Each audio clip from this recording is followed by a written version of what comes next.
La calèche tanguait sur les cahots de la route texane, et Isabella Whitmore relisait pour la énième fois la lettre de son père. L'encre s'était légèrement estompée avec le temps, mais les mots restaient les mêmes. Une invitation à le rejoindre au ranch, la promesse de lui montrer une nouvelle vie, des allusions à d'importantes rencontres. 3 semaines de voyage depuis Philadelphie jusqu'à cette contrée sauvage, et les voilà presque arrivés à destination. Isabella plia la lettre et leva les yeux vers son reflet dans un petit miroir. Ses cheveux châtain foncé étaient arrangés en une coiffure complexe, quelques boucles rebelles s'échappant de son chapeau à voilette. Ses yeux verts aveillaient un air pensif, et ses longs cils projetaient en des ombres sur sa peau pâle, qu'elle protégeait si soigneusement du soleil. Des traits fins, un nez délicat, des lèvres pleines, tout ce que sa défunte mère appelait la bénédiction des Whitmore. Isabella, quant à elle, ne voyait dans le miroir qu'une jeune femme de 21 ans, lasse des conventions, vêtue d'une coûteuse robe émeraude qui entravait chacun de ses mouvements. « Miss Isabella, vous êtes encore perdue dans vos pensées », dit doucement Mary, assise en face d'elle. Isabella sourit. Mary devinait toujours son humeur. Elles avaient grandi ensemble, presque comme des sœurs, malgré le gouffre social qui les séparait. Le père de Mary était palefrenier dans le domaine des Whitmore, et les 2 jeunes filles partageaient leurs secrets et leurs espiègleries depuis l'enfance. Isabella observa plus attentivement son amie. Mary avait 1 an de moins, et sa simple robe de servante grise contrastait avec la tenue luxueuse de sa maîtresse. Ses cheveux étaient légèrement plus clairs, plutôt châtain clair avec des reflets roux, rassemblés en un chignon modeste sous un bonnet blanc. Ses yeux marrons la regardaient avec chaleur et curiosité. Les traits de Moric étaient plus doux, plus simples, des joues rondes, un petit nez retroussé, mais il y avait en elle quelque chose de similaire. L'ovale du visage peut-être, ou la courbe des sourcils. Sans y regarder de près, en ne jugeant que la silhouette et l'impression générale, on aurait pu les confondre. Bien sûr, il suffisait d'observer plus attentivement pour que la différence devienne évidente, mais de loin, d'un regard fugace. « Je pense à ce qui m'attend dans ce ranch », avoua Isabella en rangeant son miroir. « Père parle d'une nouvelle vie, mais je sais ce que cela signifie. De nouvelles tentatives pour me marier avantageusement avec l'un des propriétaires terriens du coin. Les bals seront remplacés par des barbecues, mais le fond restera le même. Je devrais sourire, hocher la tête et feindre l'intérêt. N'est-ce pas mieux d'avoir le choix que de ne pas en avoir du tout ?» remarqua doucement Mary, avec une pointe de tristesse dans la voix.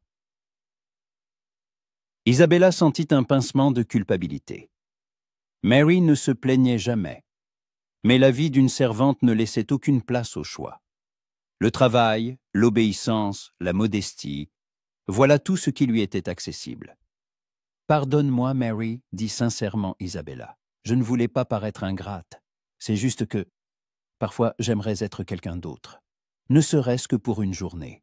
Sans ce nom, sans ces attentes, sans cette obligation d'être à la hauteur. » Mary la regarda d'un air songeur, puis baissa les yeux vers ses mains posées sur ses genoux. Ses doigts trituraient le bord de son simple tablier. « Et moi ? J'aimerais parfois qu'on me traite autrement que comme une servante, » avoua-t-elle à voix basse. « Qu'on me voie, vraiment, pas comme la fille qui nettoie les chambres et sert le thé, mais comme une personne. » Un silence s'installa, seulement troublé par le grincement des roues et le hennissement lointain des chevaux. Isabella regarda Mary et une idée folle germa soudain dans son esprit. Une idée folle, risquée et tout à fait inconvenante pour une dame de bonne famille. « Mary » commença-t-elle lentement en se penchant en avant, « et si nous échangions nos places ?» Mary releva la tête, les yeux écarquillés. « Que voulez-vous dire, Miss Isabella ?» Juste pour un petit moment, se hâta d'ajouter Isabella, sentant l'excitation monter en elle. « Juste pour quelques jours. Tu deviendras moi, et je deviendrai toi. Mon père ne m'a pas vu depuis 3 ans. J'ai changé. et il ne te connaît pas du tout. Nous nous ressemblons un peu, si l'on ne regarde pas de trop près. Tu pourras te sentir comme une dame, et moi, je pourrais enfin vivre une vraie vie sans toutes ces conventions. C'est de la folie, murmura Mary. Mais dans ses yeux s'alluma cette même lueur espiègle qui annonçait toujours leurs aventures d'enfance. Et si nous sommes démasqués?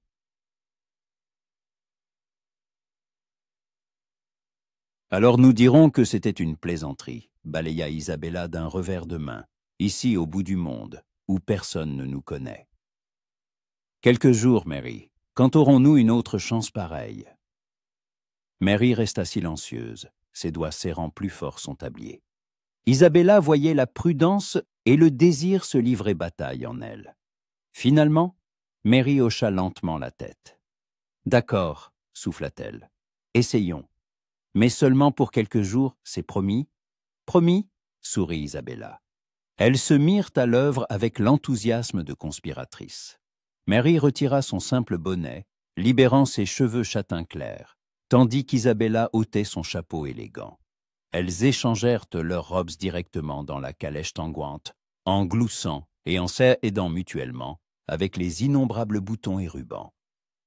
Isabella montra patiemment comment tenir un éventail, comment incliner la tête avec grâce, comment parler avec le léger accent de la haute société de Boston.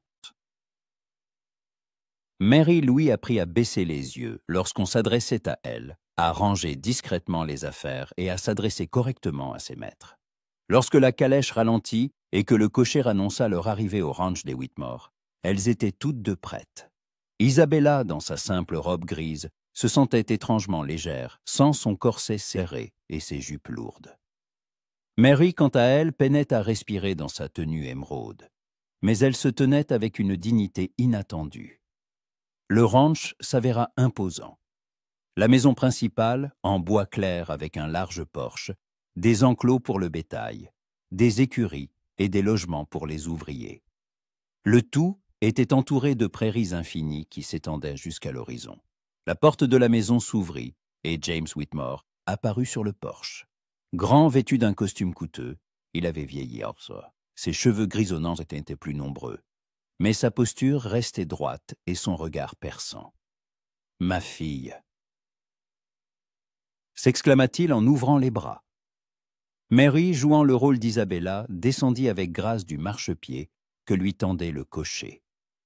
Elle souleva l'ourlet de sa robe exactement comme l'aurait fait la véritable Isabella, et se dirigea vers son père, avec un sourire contenu. « Père, comme je suis heureuse de vous voir, » dit-elle. Et Isabella fut surprise de la justesse avec laquelle elle copiait sa façon de parler. James Whitmore serra sa fille dans ses bras, et Isabella sentit un étrange pincement au cœur.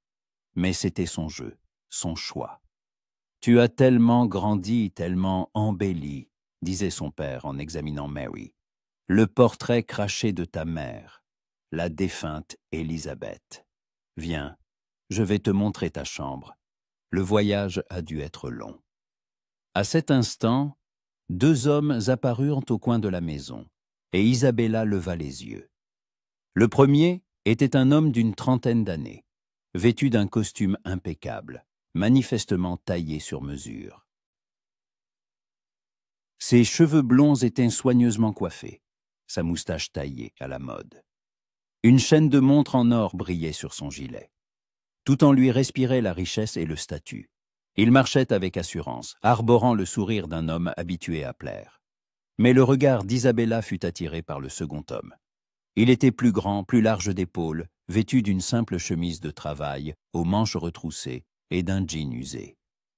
Un chapeau à large bord jetait une ombre sur son visage, mais elle pouvait distinguer la ligne forte de sa mâchoire, sa peau tannée et ses cheveux sombres en désordre.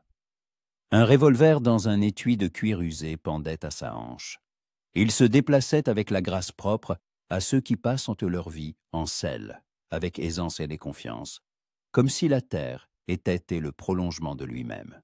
Lorsqu'il releva la tête, leurs regards se croisèrent. Ses yeux étaient gris, de la couleur d'un ciel d'orage. On y lisait quelque chose de sauvage, d'indompté, l'essence même de cette contrée. Le cœur d'Isabella manqua un battement. « Ah, voici mes voisins », se réjouit James. « Isabella, je te présente Alexander Thornton, le propriétaire du ranch voisin et mon associé, et son jeune frère, Ethan. » Alexander s'inclina élégamment devant Mary, lui prenant la main pour la baiser. « Miss Whitmore, j'avais entendu parler de votre beauté, mais les rumeurs n'étaient là qu'une pâle ombre de la réalité, » dit-il avec le charme d'un homme du monde. Mary rougit, visiblement flattée par cette attention. Isabella vit une lueur briller dans ses yeux lorsqu'elle regarda Alexander.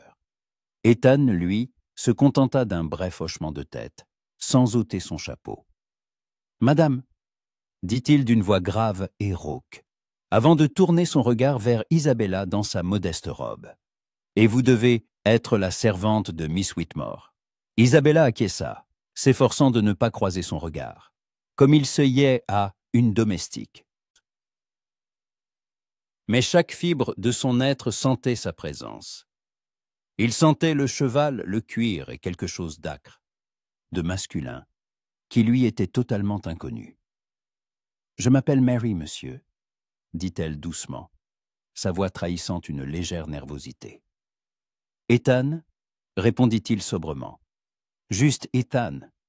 Ici, on ne fait pas de manières. » Son regard s'attarda sur elle plus longtemps que nécessaire. Isabella sentit la chaleur lui monter aux joues. Que lui arrivait-il? Elle avait vu des dizaines d'hommes, plus beaux, plus raffinés, mais aucun n'avait provoqué en elle un tel émoi. « Ethan est le régisseur en chef de mon ranch, » expliqua Alexander, sans remarquer la tension. « Le meilleur dresseur de chevaux du comté et un excellent tireur. Bien que j'essaie de lui inculquer un peu de savoir-vivre. »« Le savoir-vivre que j'ai me convient très bien, » répondit calmement Ethan avec une pointe d'ironie dans la voix. Il y avait une différence évidente de vision entre les deux frères. Alexander incarnait la civilisation, Ethan la force sauvage de cette terre. « Entrons dans la maison », invita James. La cuisinière a préparé le dîner. Alexander, Ethan, joignez-vous à nous. « Avec plaisir, » sourit Alexander en offrant son bras à Mary. Elle l'accepta avec une grâce qu'Isabella aurait pu lui envier. Ethan laissa tout le monde passer devant, s'attardant sur le porche. Isabella, comme il convenait à une servante, marchait en dernier. En passant à sa hauteur, elle l'entendit dire « Soyez prudente, Miss Mary. Cette contrée ne pardonne pas les erreurs, même les plus petites. » Elle tressaillit. Il y avait quelque chose de prémonitoire dans ses paroles. Avait-il senti quelque chose? Deviner la supercherie? Non, c'était impossible. « Je serai prudente, » répondit-elle sans se retourner. « Et encore une chose, » ajouta-t-il plus bas, pour qu'elle seule puisse l'entendre. « Ici, les gens ne sont pas toujours ce qu'ils paraissent. Souvenez-vous-en. » Isabella monta sur le porche, le cœur battant à tout rompre. Que voulait-il dire? Un conseil général ou un avertissement? En entrant dans la maison, elle jeta un coup d'œil par-dessus son épaule. Ethan se tenait sur le porche, sa silhouette se découpant sur le ciel du soir. Il la regardait, et son regard avait quelque chose qui lui coupa le souffle. La chambre réservée au personnel se trouvait au 2e étage, dans l'aile la plus éloignée de la maison. Isabella referma doucement la porte derrière elle et s'y adossa en fermant les yeux. Son cœur battait encore trop vite, et elle ne savait pas si c'était à cause de l'excitation de la tromperie ou de cette rencontre sur le porche. La chambre était petite mais propre. Un lit étroit près de la fenêtre, une simple commode en bois, une carafe d'eau sur une petite table. Pas de miroir, pas de décoration. Tout était strictement fonctionnel. Isabella s'approcha de la fenêtre et regarda dehors. De là, on avait vue sur les écuries et les enclos. Quelques cow-boys s'occupaient des chevaux, leur voix lui parvenant de manière étouffée. Elle reconnut la grande silhouette d'Ethan.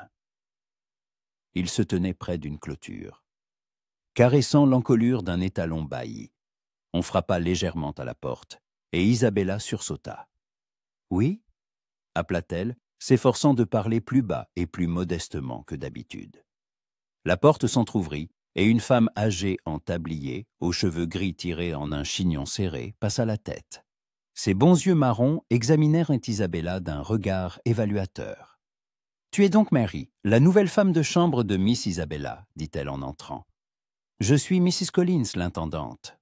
C'est moi qui gère la maison. Je vais te montrer où tout se trouve et t'expliquer tes tâches. » Isabella hocha la tête, s'efforçant de paraître soumise et attentive.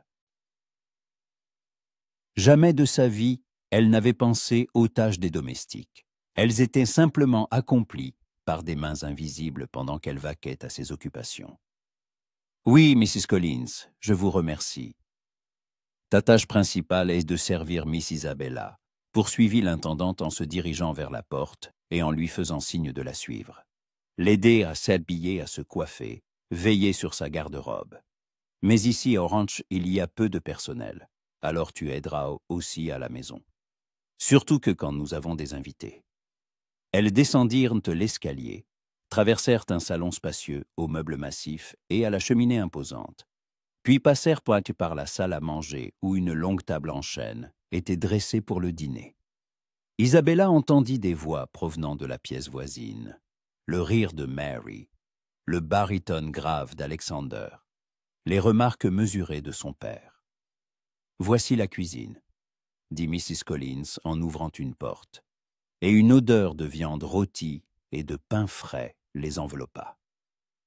« Voici Bessie, notre cuisinière. » Une femme noire corpulente au sourire radieux se retourna de la cuisinière, une grande cuillère à la main. « Oh, la nouvelle !» s'exclama-t-elle. « Bienvenue, ma fille. J'espère que tu n'es pas difficile. Ici, tout le monde travaille, pas comme dans vos villes de l'Est. »« Je ne suis pas difficile, » assura Isabella, et Bessie hocha la tête, satisfaite. « Bien. Justement, je suis en train de servir le dîner pour les maîtres. Tu vas m'aider à apporter les plats. » La demi-heure suivante se passa dans l'agitation. Isabella, qui de sa vie n'avait jamais servi à table, s'efforçait d'imiter les gestes de Mrs. Collins, qui disposait les assiettes de viande, de légumes, les carafes d'eau et de vin. Ses mains tremblaient en portant le lourd plat de bœuf rôti, craignant de le faire tomber. Dans la salle à manger, tout le monde était déjà à table. Son père en bout de table, Mary dans le rôle d'Isabella à sa droite, Alexander à sa gauche et Ethan à côté de lui. La véritable Isabella entra, les yeux baissés, et commença à disposer les plats sur la table. « Ça sent merveilleusement bon », remarqua Alexander en souriant à Mary. « Miss Whitmore, j'espère que vous apprécierez notre cuisine texane. C'est plus simple qu'à Philadelphie, mais tout aussi savoureux. »« Je suis certaine que tout sera délicieux, » répondit Mary. Et Isabella nota avec surprise le naturel avec lequel son amie se comportait à table. Elle se tenait droite, dépliait sa serviette avec grâce, souriait aux moments opportuns. Isabella posa le dernier plat et s'apprêtait à se retirer quand elle entendit la voix d'Ethan. « Miss Mary, pourriez-vous apporter un peu plus d'eau ?» Elle se retourna et croisa son regard. Il la fixait attentivement, d'un air scrutateur, et elle eut l'impression qu'il voyait à travers elle. Tout ce mensonge, toute cette tromperie. « Bien sûr, monsieur », murmura-t-elle avant de se hâter vers la cuisine. Quand elle revint avec la carafe, la conversation à table battait son plein. « Demain, nous prévoyons une promenade à travers le ranch, » disait James Whitmore. « Isabella, tu sais monter à cheval, n'est-ce pas? Je me souviens que tu adorais les chevaux quand tu étais enfant. » Mary parut décontenancée un instant, et Isabella retint son souffle. Mary savait effectivement monter. Elles avaient toutes deux appris au domaine, mais ses compétences étaient bien plus modestes. « Oui, père, bien sûr, » répondit Mary en se reprenant rapidement. « Bien que je n'ai pas beaucoup monté ces derniers temps. »« Ce n'est pas grave, je vous choisirai un cheval calme, » intervint Alexander. « Et je serai ravi de vous tenir compagnie. Je vous montrerai nos terres. Elles sont vraiment magnifiques. » « Il se serait merveilleux, » sourit Mary, et Isabella vit une rougeur apparaître sur ses joues. Elle versait de l'eau dans le verre d'Ethan, s'efforçant de ne pas trembler. Sa présence avait un effet étrange sur elle. Ses mains devenaient maladroites, sa respiration irrégulière. « Et vous, Mary, savez-vous monter à cheval ?» demanda soudain Ethan sans lever les yeux de son assiette. Tout le monde se tut à table. Isabella sentit le sang quitter son visage. Pourquoi demandait-il cela? Personne ne s'intéressait habituellement aux compétences des domestiques. « Un peu, monsieur », répondit-elle prudemment. « J'en ai eu l'occasion au domaine des Whitmore. »« Bien, » hocha-t-il la tête. « Demain, nous aurons besoin d'aide à l'écurie. Une des juments a pouliné. Il faut surveiller le poulain. Si vous savez vous occuper des chevaux, vous serez utile. »« Je serais ravie d'aider, » balbutia Isabella, ne sachant si elle devait s'en réjouir ou s'en inquiéter. Ethan ne surcharge pas la jeune fille de travail dès son premier jour, remarqua Alexander avec un léger reproche. Elle vient d'arriver. Laisse-lui le temps de s'y habituer.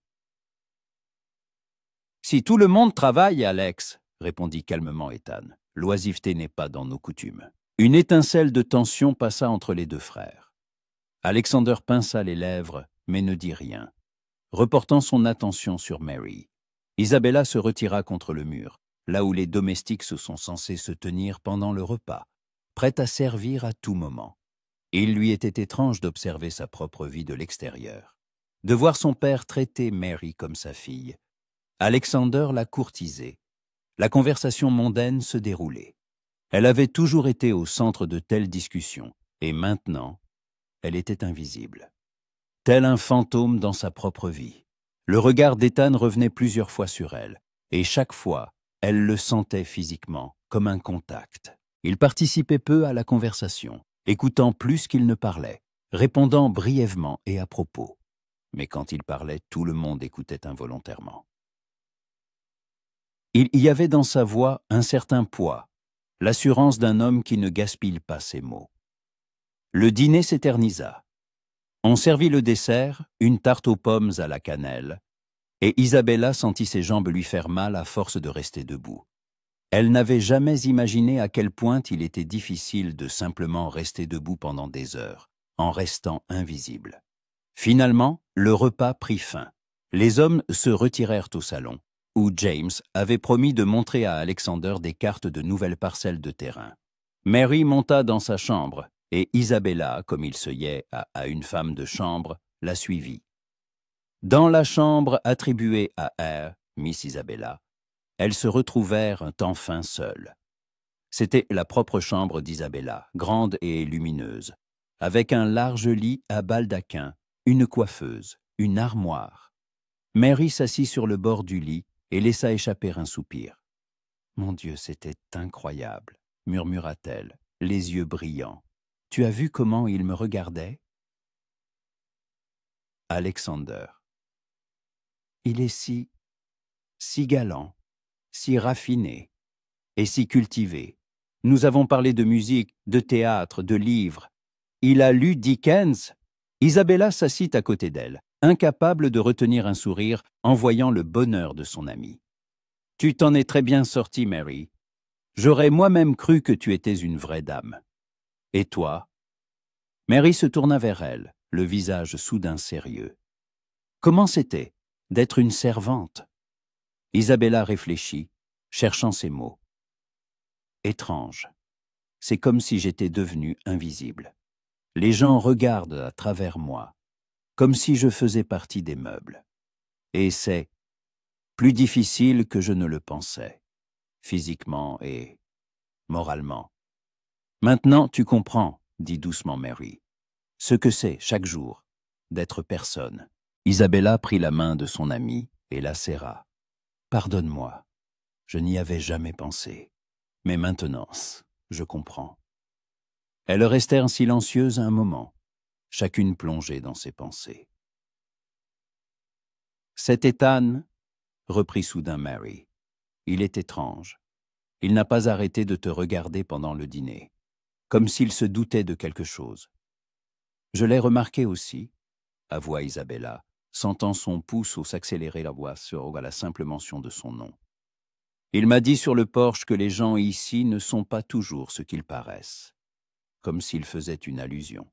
« Peut-être qu'il est juste attiré par toi, » ricana Mary. « Tu es belle, même naïve en robe de servante. »« Ne dis pas de bêtises, » la repoussa Isabella.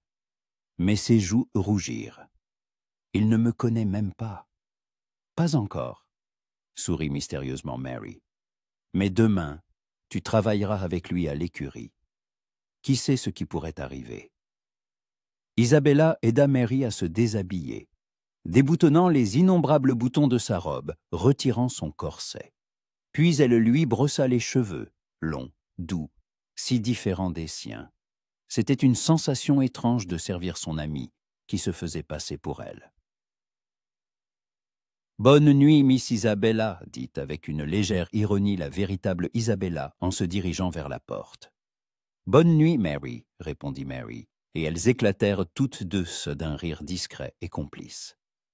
Dans sa petite chambre, Isabella se déshabilla et s'allongea sur le lit étroit. Il était plus dur que son lit habituel. Mais curieusement, cela ne la dérangeait pas. La fatigue l'accabla comme un poids lourd. Elle ferma les yeux, et le visage d'Ethan apparut devant son esprit. Des traits marqués, des yeux gris où l'on lisait quelque chose d'insondable. Demain, elle travaillerait avec lui à l'écurie. Cette pensée l'effrayait et l'excitait à la fois. Isabella se tourna sur le côté, les mains serrées contre sa poitrine. À travers les murs fins, des voix étouffées lui parvenaient. Les hommes discutaient encore en bas. Elle distingua la voix de son père, puis celle d'Alexander, puis la voix grave et calme d'Ethan. Pas les mots, seulement les intonations. Mais c'était suffisant pour que son cœur batte plus fort. Isabella s'endormit au son de ces voix. Ses rêves du mêlant prairies et chevaux, revolvers et yeux gris dans lesquels se reflétait un ciel d'orage. La matinée commença tôt. Isabella fut réveillée par des coups à la porte. Mrs. Collins lui rappela que dans la maison, on se levait à 6 heures. Pas 6 heures. Elle se lava à l'eau froide de la carafe, enfila la même robe grise et descendit à la cuisine, où Bessie préparait déjà le petit déjeuner. « Tiens, porte ça à Miss Isabella, » lui tendit la cuisinière un plateau avec du thé, des toasts et des œufs, « et aide-la à s'habiller. Aujourd'hui, ils vont inspecter le ranch. » Isabella monta l'escalier avec le plateau et frappa à la porte de sa propre chambre. Mary était déjà réveillée, assise près de la fenêtre, observant le ranch s'éveiller. « Bonjour, » sourit-elle, « je m'habitue déjà à ce luxe. Le petit déjeuner au lit, c'est un rêve. »« Profites-en tant que tu le peux, » répondit Isabella en posant le plateau sur la petite table. « Aujourd'hui, tu as une promenade avec Alexander. » Mary rougit à la mention de son nom. « Je suis un peu nerveuse. Et s'il se rend compte que je ne suis pas la vraie? Et si je dis quelque chose de travers? Tu t'en sortiras, » l'assura Isabella. « Sois simplement toi-même. » Alexander est clairement charmé, et les hommes charmés ne sont pas très attentifs aux détails. Elle aida Mary à s'habiller d'une robe d'équitation simple mais élégante, bleu foncé, avec une longue jupe et une veste cintrée. Elle lui arrangea les cheveux en une coiffure modeste mais raffinée et fixa un petit chapeau. « Tu es magnifique, » dit-elle sincèrement. Mary se regarda dans le miroir et une lueur de quasi-vénération passa dans ses yeux. « Je n'aurais jamais cru pouvoir être aussi belle, » murmura-t-elle, « comme une vraie dame. »« Tu es une dame, » dit fermement Isabella. « Ce sont juste les circonstances de ta naissance qui en ont décidé autrement. » Elles descendirent. Dans le salon, son père et Alexander attendaient déjà. Ethan n'était pas visible. « Tu es ravissante, ma fille, » hocha la tête James, avec approbation. « Alexander, elle est toute à vous. »« Je suis heureux d'accompagner Miss Whitmore, » s'inclina galamment Alexander en offrant son bras à Mary. « Mary, » appela James à Isabella, qui se tenait près du mur. « Va à l'écurie dire à Ethan que les chevaux sont nécessaires dans 10 minutes. »« Oui, monsieur, » acquiesça Isabella, avant de sortir de la maison. La matinée était fraîche et vivifiante. La rosée n'avait pas encore séché sur l'herbe. L'air sentait le foin et les chevaux. Isabella se dirigea vers l'écurie, un long bâtiment en bois, avec une rangée de stalles. De l'intérieur provenaient des hennissements, des bruits de sabots. Elle entra, et ses yeux mirent un certain temps à s'habituer à la pénombre après la lumière vive du matin. Ethan se tenait près d'une des stalles, brossant la crinière d'une jument alezane. Il était sans chapeau, les manches de sa chemise retroussées jusqu'au coude, révélant des avant-bras forts et bronzés. Ses cheveux étaient légèrement en désordre, et une trace de paille les marquait sa joue. Il leva la tête à son arrivée. « Bonjour, Miss Mary, dit-il, sa voix empreinte d'un calme absolu. « Bonjour, répondit-elle, sentant sa gorge s'assécher. « Monsieur Whitmore a demandé de vous dire que les chevaux seront nécessaires dans 10 minutes. »« Je suis en train de les seller, » hocha-t-il la tête en désignant 3 chevaux sellés près du mur opposé. Un calme pour Miss Isabella, un vif pour Alexander, un fiable pour Monsieur Whitmore. Isabella s'approcha, examinant les chevaux. Elle les avait toujours aimés. Des animaux nobles, forts, honnêtes. « Ils sont magnifiques, » murmura-t-elle en tendant la main vers l'un des chevaux. Celui-ci s'approcha, posant son museau dans sa paume. « Celui-ci aime qu'on le gratte derrière les oreilles, » remarqua Ethan en l'observant. « Vous avez la main douce avec les chevaux. Tout le monde ne peut pas établir un contact aussi rapidement. Il y avait de bonnes écuries au domaine des Whitmore, » expliqua Isabella en continuant de caresser le cheval. « J'y passais beaucoup de temps. Alors vous savez vraiment vous occuper des chevaux, » dit-il avec une note de satisfaction. « Bien. Après leur départ, je vous montrerai le poulain. Il a besoin de surveillance. Sa mère est nerveuse et ne laisse approcher personne d'autre que moi. Nous verrons comment elle réagit avec vous. » Isabella hocha la tête, incapable de détacher son regard de son visage. Dans la pénombre de l'écurie, il paraissait encore plus saillant, plus viril. Une cicatrice barrait son sourcil gauche, ancienne, pâlie, mais visible.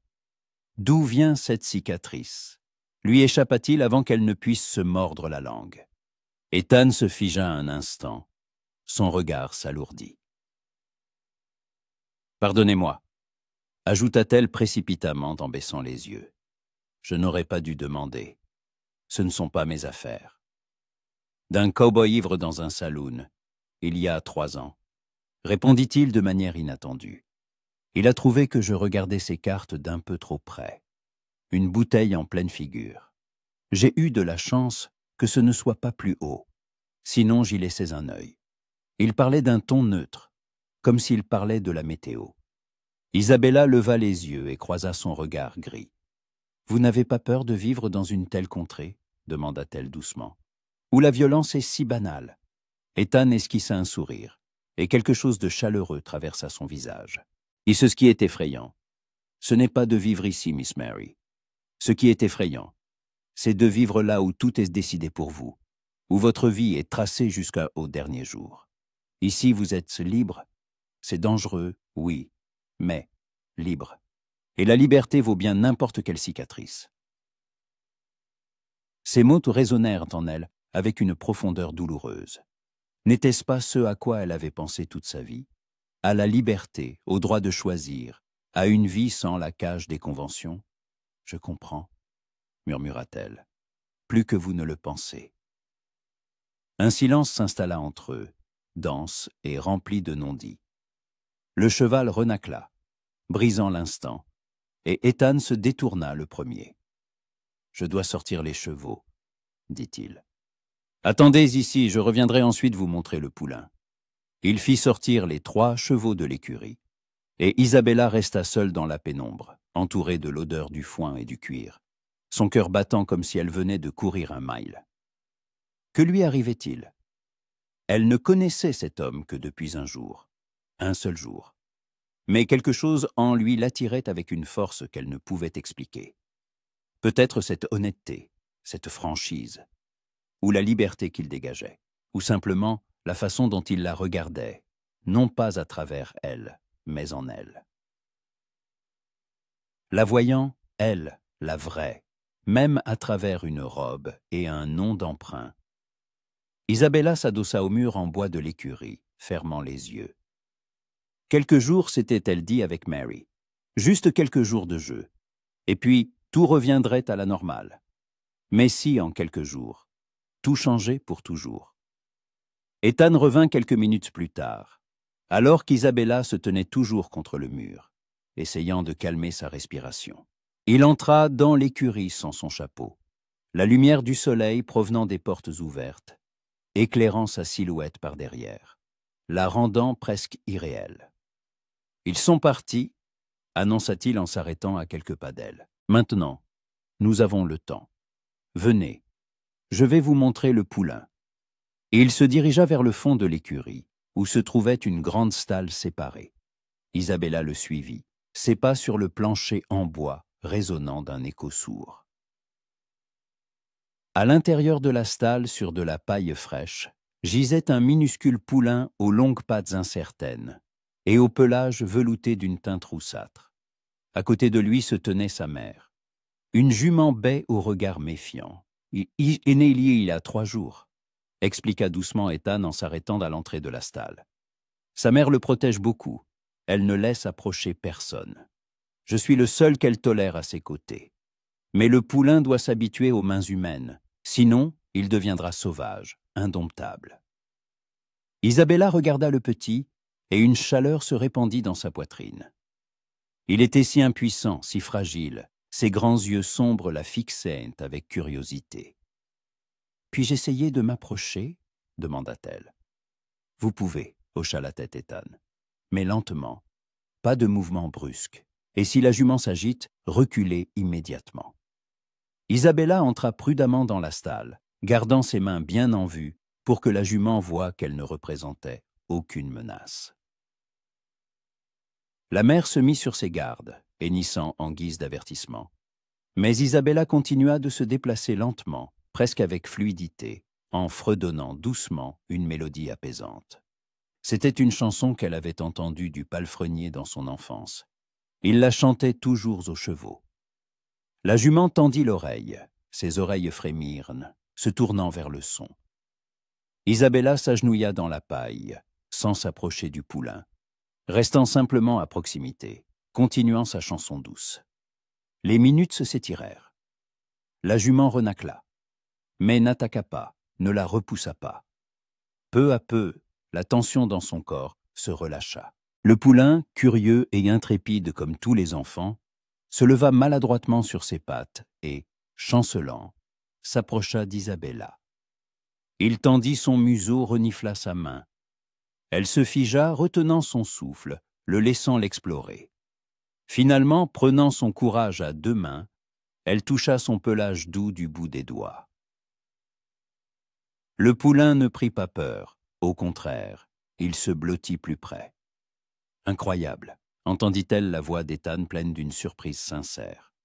Je ne l'ai jamais vu accepter quelqu'un d'étranger aussi rapidement. Isabella continua de caresser le poulain, le cœur débordant de joie. Ce simple geste, toucher une créature vivante et chaude, lui procurait quelque chose qu'elle n'avait pas ressenti depuis des années. Un lien authentique et véritable. « Vous avez un don particulier », continua Ethan, sa voix semblant plus proche. Elle se retourna et vit qu'il était également d'entrer dans la stalle, se tenant à côté d'elle, l'observant. Tout le monde ne peut pas calmer les animaux de cette façon. Cela demande de la patience, de la compréhension. Et quelque chose d'autre, quelque chose qui ne s'apprend pas. Mon père disait que les chevaux sentent le cœur d'une personne, répondit doucement Isabella, sans lever les yeux. Elle parlait de son vrai père, le palefrenier qui avait élevé Mary, qui leur avait tout appris à toutes les deux dans leur enfance. Si tu as un bon cœur, ils t'accepteront. S'il est mauvais ou faux, ils ne te laisseront jamais approcher. Votre père était un homme sage, remarqua Ethan. On rencontre rarement une telle sagesse chez les gens simples. Isabella tressaillit, réalisant son erreur. Elle parlait du palefrenier, alors qu'elle aurait dû parler du père de Mary comme d'un simple employé du domaine, rien de plus. Il fallait être plus prudente. « Il m'a beaucoup appris », répondit-elle évasivement, reportant son attention sur le poulain. « Comme mon père », dit soudainement Ethan en s'accroupissant à côté d'elle. Il ne restait qu'un petit espace entre eux, et Isabella sentit vivement sa proximité. Il était un simple cow-boy. Il a travaillé toute sa vie sur les ranchs des autres. Alexander et moi sommes très différents, parce que nous avons grandi différemment. Comment ça? Demanda-t-elle, sincèrement intéressée. Vous êtes frères, pourtant. Ethan caressa le dos du poulain, sa grande main bronzée glissante avec assurance et précaution. Mon père avait un rêve, nous offrir une vie meilleure que la sienne. Quand Alexander a eu 10 ans, mon père l'a envoyé dans l'Est, chez de riches parents de notre mère. Ils ont accepté de le prendre, de lui donner une éducation, de l'introduire dans la société. Alexander a grandi dans le luxe, a terminé l'université, a appris tout ce qu'un gentleman doit savoir.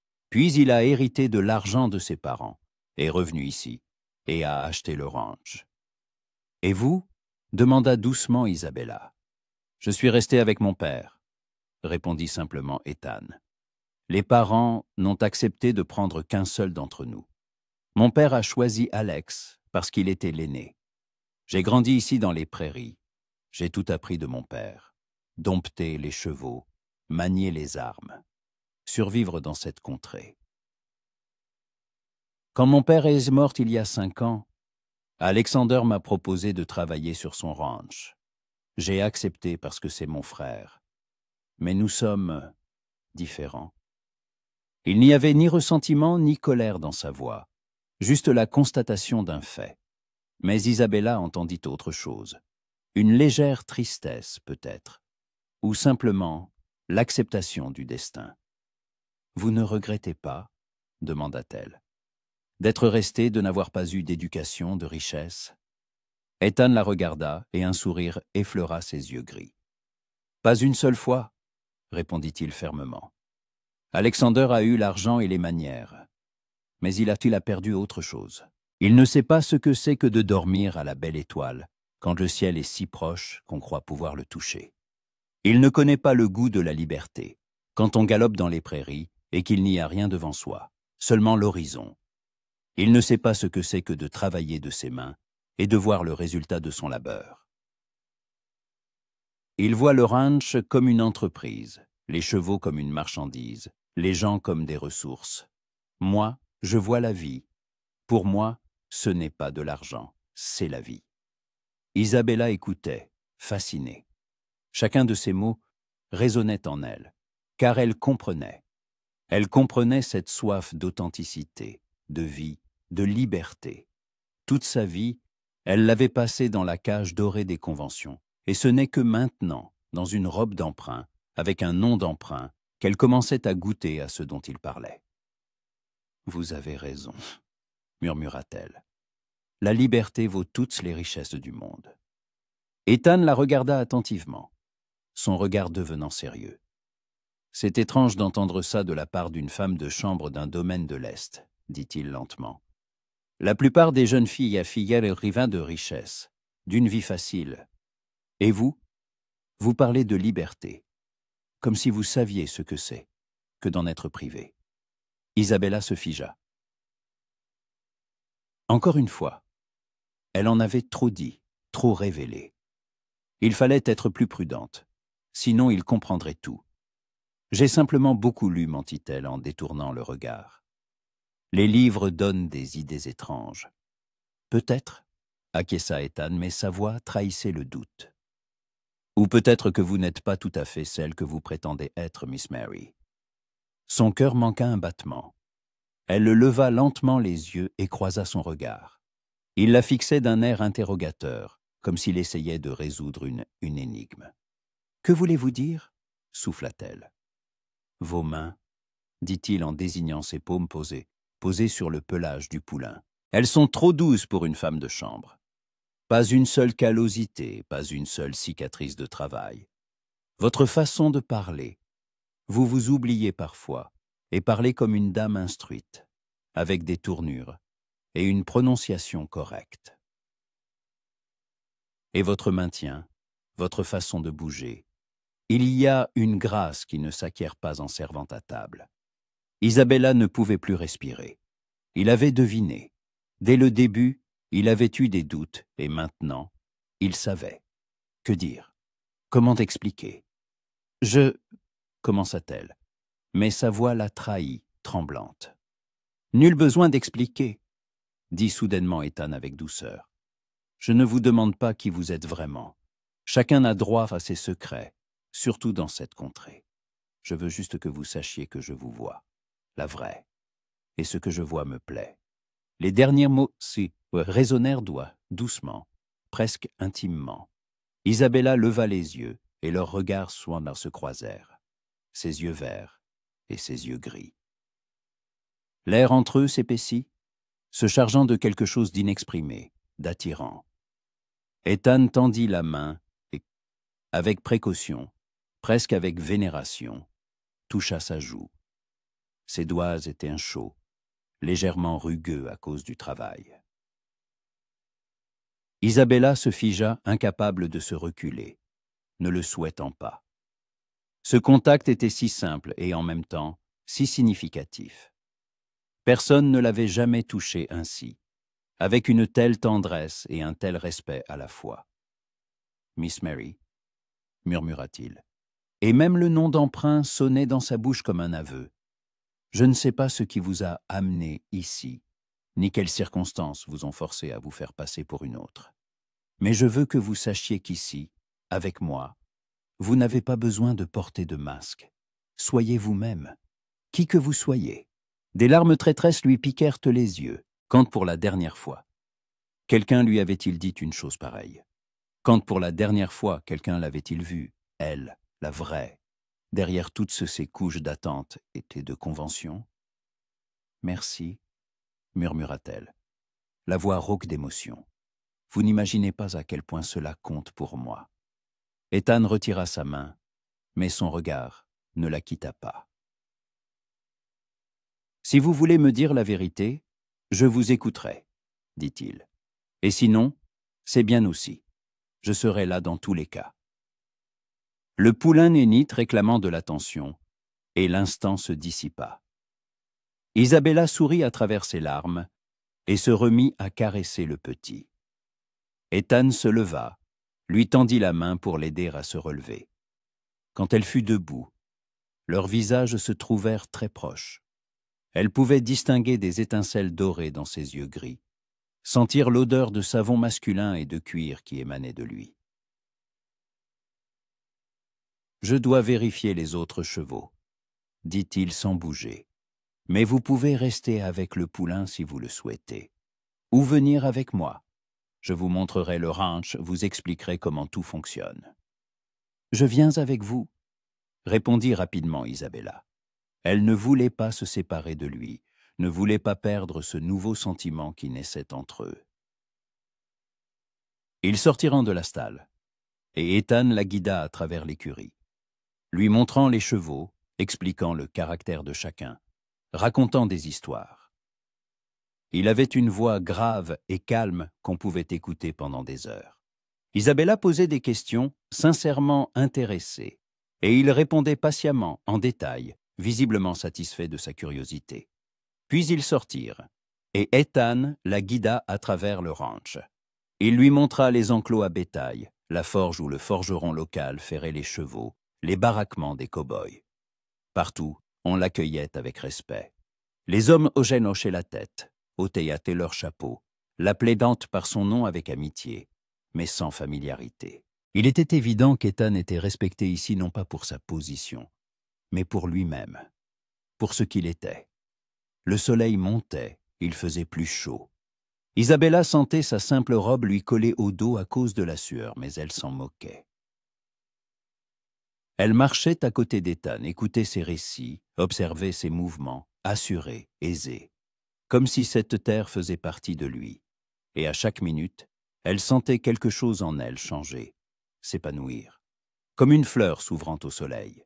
Ils arrivèrent à la lisière du ranch, là où commençaient les prairies ouvertes. Ethan s'arrêta, regardant au loin, là où la terre rencontrait le ciel dans une ligne floue à l'horizon. « Voilà ce que j'aime le plus, dit-il doucement. Cette immensité, le sentiment qu'on peut simplement avancer et marcher jusqu'à épuisement, sans jamais atteindre la fin. La liberté, vous comprenez, la vraie liberté. Oui, murmura Isabella en regardant les mêmes prairies. Je comprends. Ils se tenaient côte à côte, épaule contre épaule, et le silence entre eux était empli de compréhension. Isabella réalisa avec une clarté poignante qu'elle était en train de tomber amoureuse. Amoureuse de cet homme qu'elle ne connaissait que depuis un jour. Amoureuse non pas de sa beauté ou de sa richesse, ni de ses manières ou de sa position, mais de son essence même, de l'honnêteté, de la force, de la liberté qu'il dégageait. Et c'était à la fois merveilleux et terrifiant, car elle vivait dans un mensonge. Il l'appelait par un autre nom, pensait qu'elle était une simple femme de chambre. Qu'arriverait-il lorsque la vérité éclaterait? Pourrait-il lui pardonner cette tromperie? « Nous devons rentrer, dit Ethan, brisant le silence. Ils vont bientôt revenir de leur promenade. Il faudra s'occuper des chevaux. Isabella hocha la tête, et ils rebroussèrent en chemin. Le trajet jusqu'à l'écurie se fit en silence, mais un silence différent, non pas tendu, mais calme, presque intime, comme s'ils se connaissaient depuis des années, et non des heures. Quand ils revinrent, Ethan s'arrêta à l'entrée de l'écurie et se tourna vers elle. « Miss Mary, commença-t-il, et sa voix trahissait une hésitation qui ne correspondait pas à son assurance habituelle. « Je sais que je n'en ai pas le droit. Je suis un simple régisseur. Et vous, qui que vous soyez, vous venez manifestement d'un autre monde. Mais j'aimerais passer plus de temps avec vous, vous montrer cette contrée, vous apprendre des choses, si vous n'y voyez pas d'inconvénient. » Le cœur d'Isabella battait si fort qu'elle était sûre qu'il l'entendait. « Je n'y vois aucun inconvénient, » répondit-elle doucement. « Absolument aucun. J'aimerais aussi passer du temps avec vous. » Le sourire qui illumina son visage était si sincère, si chaleureux, qu'elle en eut le souffle coupé. Dans ce sourire, il n'y avait ni calcul, ni jeu, ni fausseté, juste une joie pure. « Alors c'est entendu, dit-il. Demain, si nous avons le temps, je vous montrerai comment tirer correctement. Ici, tout le monde doit savoir se défendre. »« J'attendrai avec impatience, » sourit Isabella. Au loin, on entendit un bruit de sabots. Le groupe de cavaliers revenait. Ethan se redressa. Son visage redevint sérieux, professionnel. « Rentrez à la maison, » ordonna-t-il. « Il ne faut pas qu'on vous voie trop longtemps ici. Les gens parlent, surtout des femmes de chambre. » Isabella hocha la tête et se hâta vers la maison. Sur le porche, elle se retourna. Ethan se tenait près de l'écurie, prêt à accueillir les chevaux, mais son regard était fixé sur elle. Leurs yeux se croisèrent un instant, et ce fut suffisant pour que son cœur s'emballe à nouveau. Elle entra dans la maison et monta dans sa petite chambre. Elle s'assit sur le bord de son lit, les mains pressées contre sa poitrine, essayant de calmer sa respiration. Que lui arrivait-il? Comment pouvait-on s'attacher à quelqu'un en une seule journée? Mais ce n'était pas une simple attirance, un simple intérêt. C'était quelque chose de plus profond, de plus fort. Isabella ferma les yeux, et le visage d'Ethan apparut devant son esprit. Des yeux gris, une cicatrice sur le sourcil, des mains fortes qui caressaient ainsi tendrement le poulain, et ces mots « Soyez vous-même, qui que vous soyez ». Pour la première fois de sa vie, quelqu'un lui donnait cette permission, la permission d'être elle-même, sans masque, sans rôle, sans attente. Et cette personne était un simple cow-boy, un régisseur sur le ranch d'un autre, un homme d'un monde complètement différent. Mais les mondes avaient-ils une importance quand le cœur parlait si fort? Isabella ouvrit les yeux et regarda par la fenêtre, vers les prairies qui s'étendaient jusqu'à l'horizon.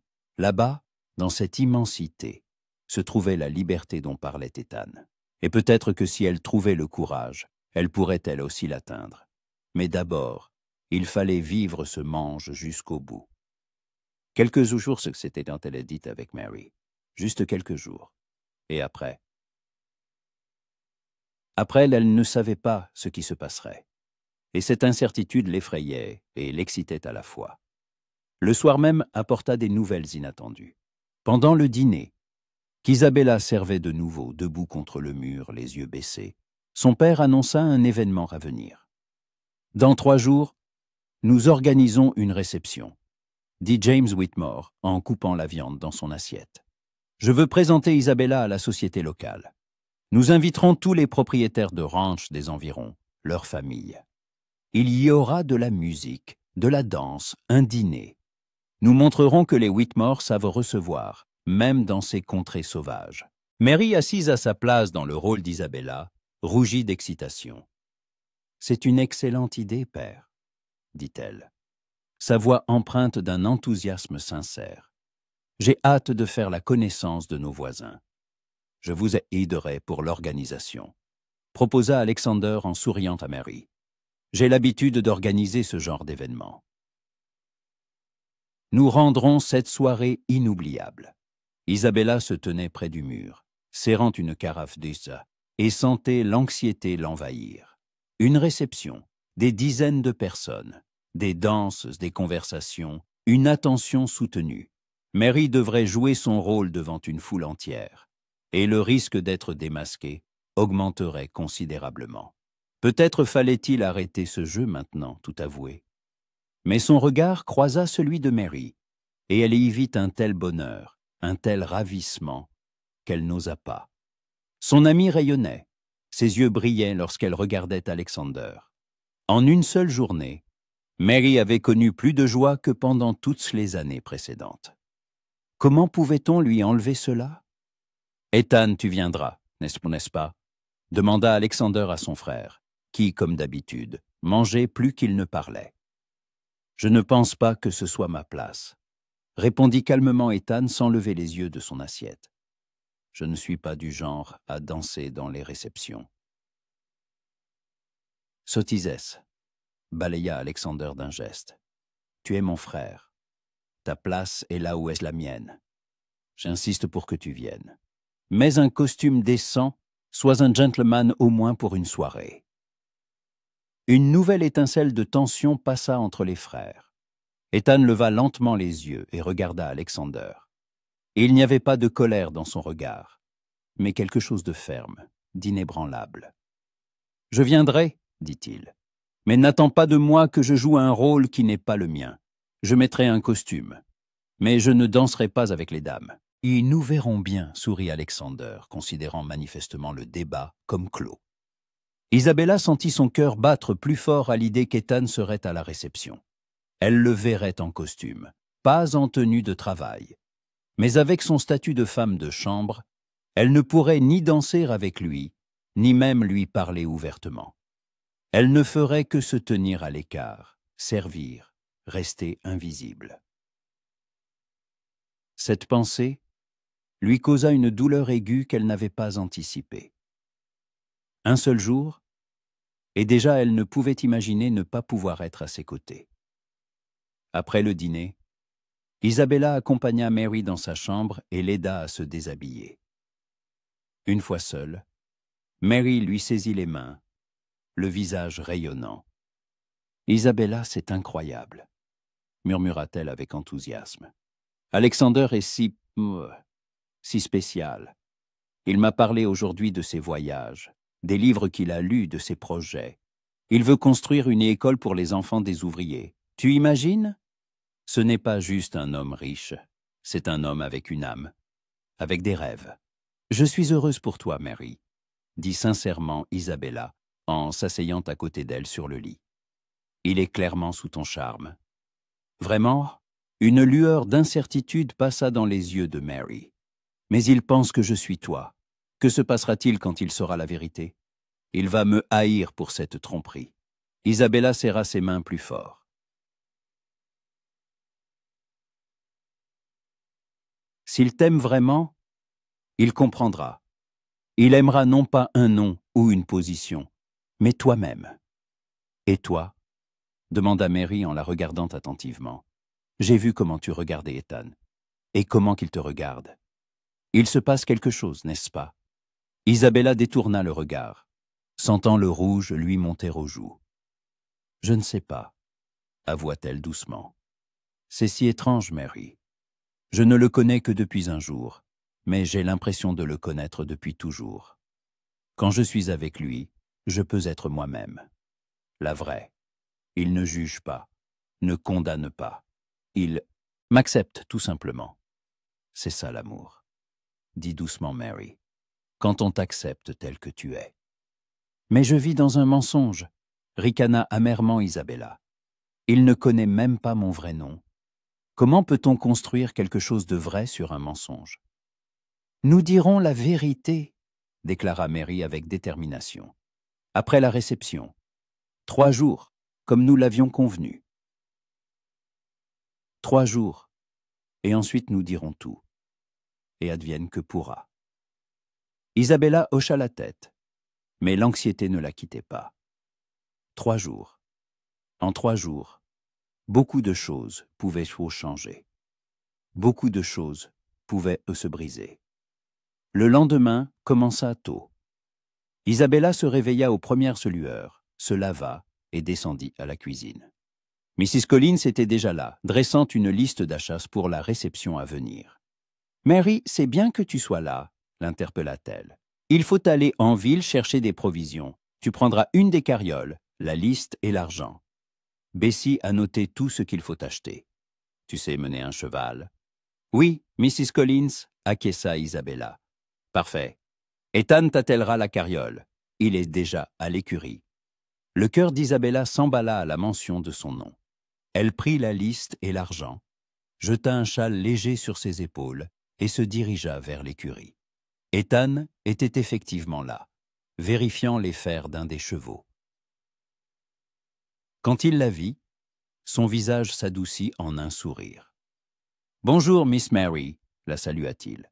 « Mrs. Collins m'a dit que vous aviez besoin d'une carriole. »« Oui, je dois aller en ville chercher des provisions pour la réception, » répondit-elle en s'arrêtant à côté de lui.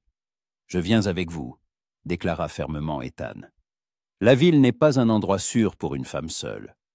Surtout un jour de marché, quand elle est pleine de cow-boys des ranchs voisins. »« Mais vous avez sûrement beaucoup de travail, » objecta timidement Isabella.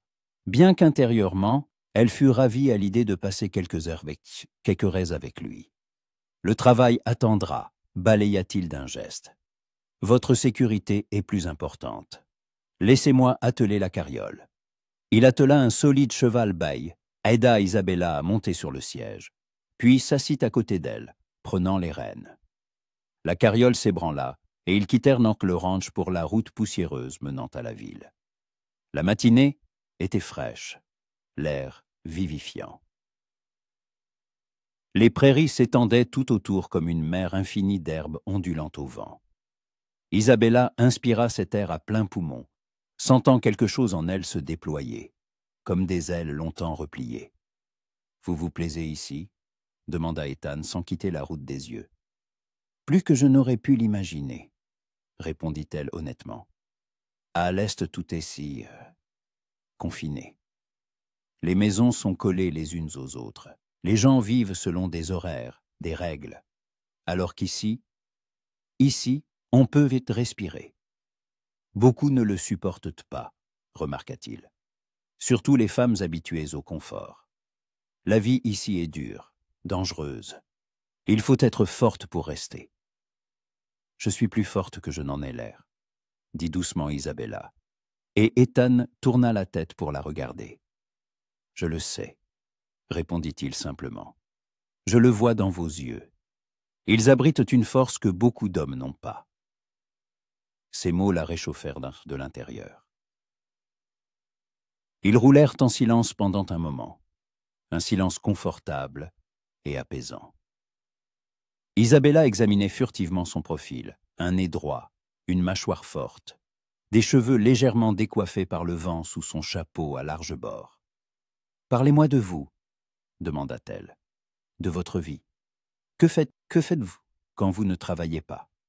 Ethan esquissa un sourire. « Il y a peu de temps pour autre chose que le travail ici, » répondit-il. « Mais parfois, quand j'ai une soirée de libre, je lis. Mon père m'a appris à lire et à écrire, même si je ne suis pas allé à l'école. Alexander m'envoie parfois des livres qu'il juge trop simples pour lui. Que lisez-vous? S'intéressa Isabella.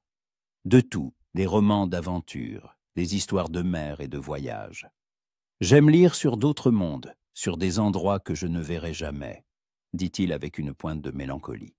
Parfois, je me demande ce que ce serait de prendre un bateau pour un pays lointain, de voir l'océan, d'autres pays. Pourquoi ne le faites-vous pas? Demanda Isabella. Vous êtes un homme libre. Vous pouvez aller où vous voulez. La liberté est une notion relative, sourit-il. J'ai des obligations. Alexander compte sur moi, le ranch a besoin d'un régisseur.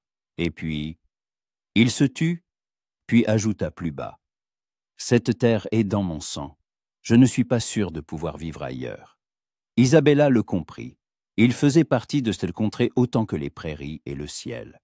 L'en arracher aurait été comme déraciner un arbre. Et vous? Demanda Ethan. Quelle était votre vie avant de venir ici? Isabella se figea. Prudence, il fallait être prudente. Ordinaire pour une femme de chambre, répondit-elle lentement. Se lever tôt, travailler toute la journée, obéir aux ordres des maîtres. Un peu ennuyeux, pour être honnête. Mais vous n'avez pas l'air d'une femme de chambre ordinaire, insista Ethan. Hier, vous parliez des livres que vous aviez lus. D'où une femme de chambre a-t-elle le temps et la possibilité de lire? Isabella se mordit la lèvre. Il ne lâchait pas. Il continuait de chercher la vérité. Ma maîtresse était bonne, mentit-elle. Elle me permettait de prendre des livres dans la bibliothèque quand mon travail était fait. Je vois, hocha la tête Ethan, mais son ton trahissait le doute. Une pause gênante s'installa. Isabella sentait la culpabilité la ronger de l'intérieur. Elle lui mentait, encore et encore, alors qu'il méritait la vérité. Mais dire la vérité signifiait tout détruire, son jeu et le bonheur de Mary. Pardonnez-moi, dit soudainement Ethan, je ne devrais pas poser autant de questions. Chacun a le droit à un passé qu'il ne souhaite pas évoquer. Non, c'est à moi de m'excuser, répondit doucement Isabella. Vous méritez l'honnêteté. C'est juste que je ne suis pas encore prête à tout dire, mais je vous promets que je le ferai bientôt, très bientôt. Ethan la regarda longuement puis hocha la tête. Bien, j'attendrai. L'important c'est que vous sachiez que quoi que vous me disiez, je ne vous jugerai pas. Le passé ne définit pas une personne. Ce qui compte, c'est qui vous êtes maintenant. Les larmes lui piquèrent à nouveau les yeux. Comment faisait-il pour dire exactement les mots qu'elle avait besoin d'entendre? La ville apparut à l'horizon, un petit amas de bâtiments en bois. Une rue principale avec des magasins, un saloon, le bureau du shérif, une église. Il était encore tôt, mais les rues étaient déjà animées. Des fermiers apportaient leurs produits à vendre. Des maîtresses de maison choisissaient leurs provisions. Des cow-boys flânaient en groupe, discutant des dernières nouvelles. Ethan arrêta la carriole devant le magasin général et aida Isabella à descendre. Ses mains sur sa taille étaient fortes, assurées, et elle sentit une chaleur monter du point de contact. « Je viens avec vous, dit-il. Je vous aiderai à porter les achats. » Ils entrèrent dans le magasin où un homme âgé aux moustaches grises se tenait derrière le comptoir. Isabella lui tendit la liste et le propriétaire commença à rassembler les articles, des sacs de farine, du sucre, des épices, des fruits en conserve, des tissus pour décorer la maison. Pendant que le propriétaire préparait la commande, Isabella examinait le magasin. On y trouvait de tout, des clous à la dentelle, des revolvers aux jouets pour enfants. Son regard s'arrêta sur une vitrine de bijoux simples, des broches en bois, des bracelets en cuir, de simples boucles d'oreilles. « Quelque chose vous plaît ?» demanda Ethan en s'approchant par derrière.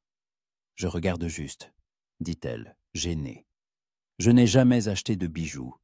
Ce n'est pas pour des gens comme moi. »« Pourquoi donc ?» s'étonna-t-il.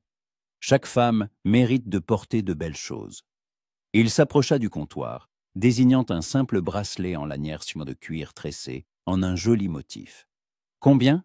demanda-t-il au propriétaire. « $1, répondit celui-ci. Ethan sortit une pièce, la posa sur le comptoir et prit le bracelet. Il se tourna vers Isabella et le lui tendit. « Je vous en prie, acceptez-le, » dit-il simplement. « Je ne peux pas, » murmura Isabella en regardant le bracelet. « C'est beaucoup trop. C'est une bagatelle, insista-t-il, et j'aimerais que vous ayez quelque chose qui vous rappelle moi. » Son cœur se serra. Elle tendit lentement la main et Ethan lui passa le bracelet au poignet. Ses doigts s'attardèrent sur sa peau un peu plus longtemps que nécessaire, et elle sentit un frisson parcourir son corps. « Merci, » souffla-t-elle. « J'en prendrai soin. »« Et je me souviendrai de l'effet qu'il a sur vous, » répondit-il doucement. L'instant fut interrompu par le propriétaire, qui annonça que la commande était prête. Ethan aida à charger les achats dans la carriole, et ils reprirent la route. Le chemin du retour se fit dans le même silence confortable. Isabella jetait de temps en temps des regards sur le bracelet à son poignet. Une chose si simple, mais qui signifiait tant. C'était un cadeau, le premier cadeau que quelqu'un lui faisait non pas par obligation ou par intérêt, mais simplement par envie. Alors qu'ils approchaient du ranch, Ethan arrêta soudainement la carriole au milieu des prairies. « Que se passe-t-il » demanda Isabella. « Je veux vous montrer quelque chose » répondit-il en sautant de la carriole. Il fit le tour et l'aida à descendre. « Venez » Il la guida à travers les hautes herbes, jusqu'à une petite colline. Lorsqu'ils atteignirent le sommet, une vue à couper le souffle s'offrit à eux. Des prairies infinies s'étendaient de toutes parts. L'herbe ondulant au vent comme des vagues dorées. Le ciel était si immense, si proche, qu'on aurait cru pouvoir le toucher. « C'est mon endroit préféré », dit doucement Ethan, se tenant à côté d'elle. « Quand j'ai le moral bas, je viens ici. Ici, je me sens à la fois si petit et si important. Une partie de quelque chose de plus grand, vous comprenez ?»« Oui, » murmura Isabella, incapable de détacher son regard du paysage. « C'est magnifique. La plus belle chose que j'ai jamais vue. Je voulais partager ça avec vous, » dit-il en se tournant vers elle, « parce que je sens que vous comprendrez, que pour vous, cela signifiera autant que pour moi. » Isabella se tourna vers lui, leur visage très proche. Le vent avait décoiffé ses cheveux, quelques mèches s'échappant de sa coiffure modeste. Ethan écarta doucement une mèche de son visage. Son contact était tendre, presque révérencieux. « Miss Mary » murmura-t-il, et sa voix avait une profondeur, une force. « Je sais que je n'en ai pas le droit. Je suis un homme simple, sans argent, sans position. Mais je dois vous dire, vous ne quittez pas mes pensées. Depuis le moment où je vous ai vu, je ne peux penser à rien d'autre. » Isabella ne pouvait plus respirer. Son cœur battait si fort qu'il semblait que l'écho se propageait dans toutes les prairies. « Et vous ne quittez pas mes pensées non plus, » avoua-t-elle, la voix tremblante. « Je ne comprends pas ce qui se passe.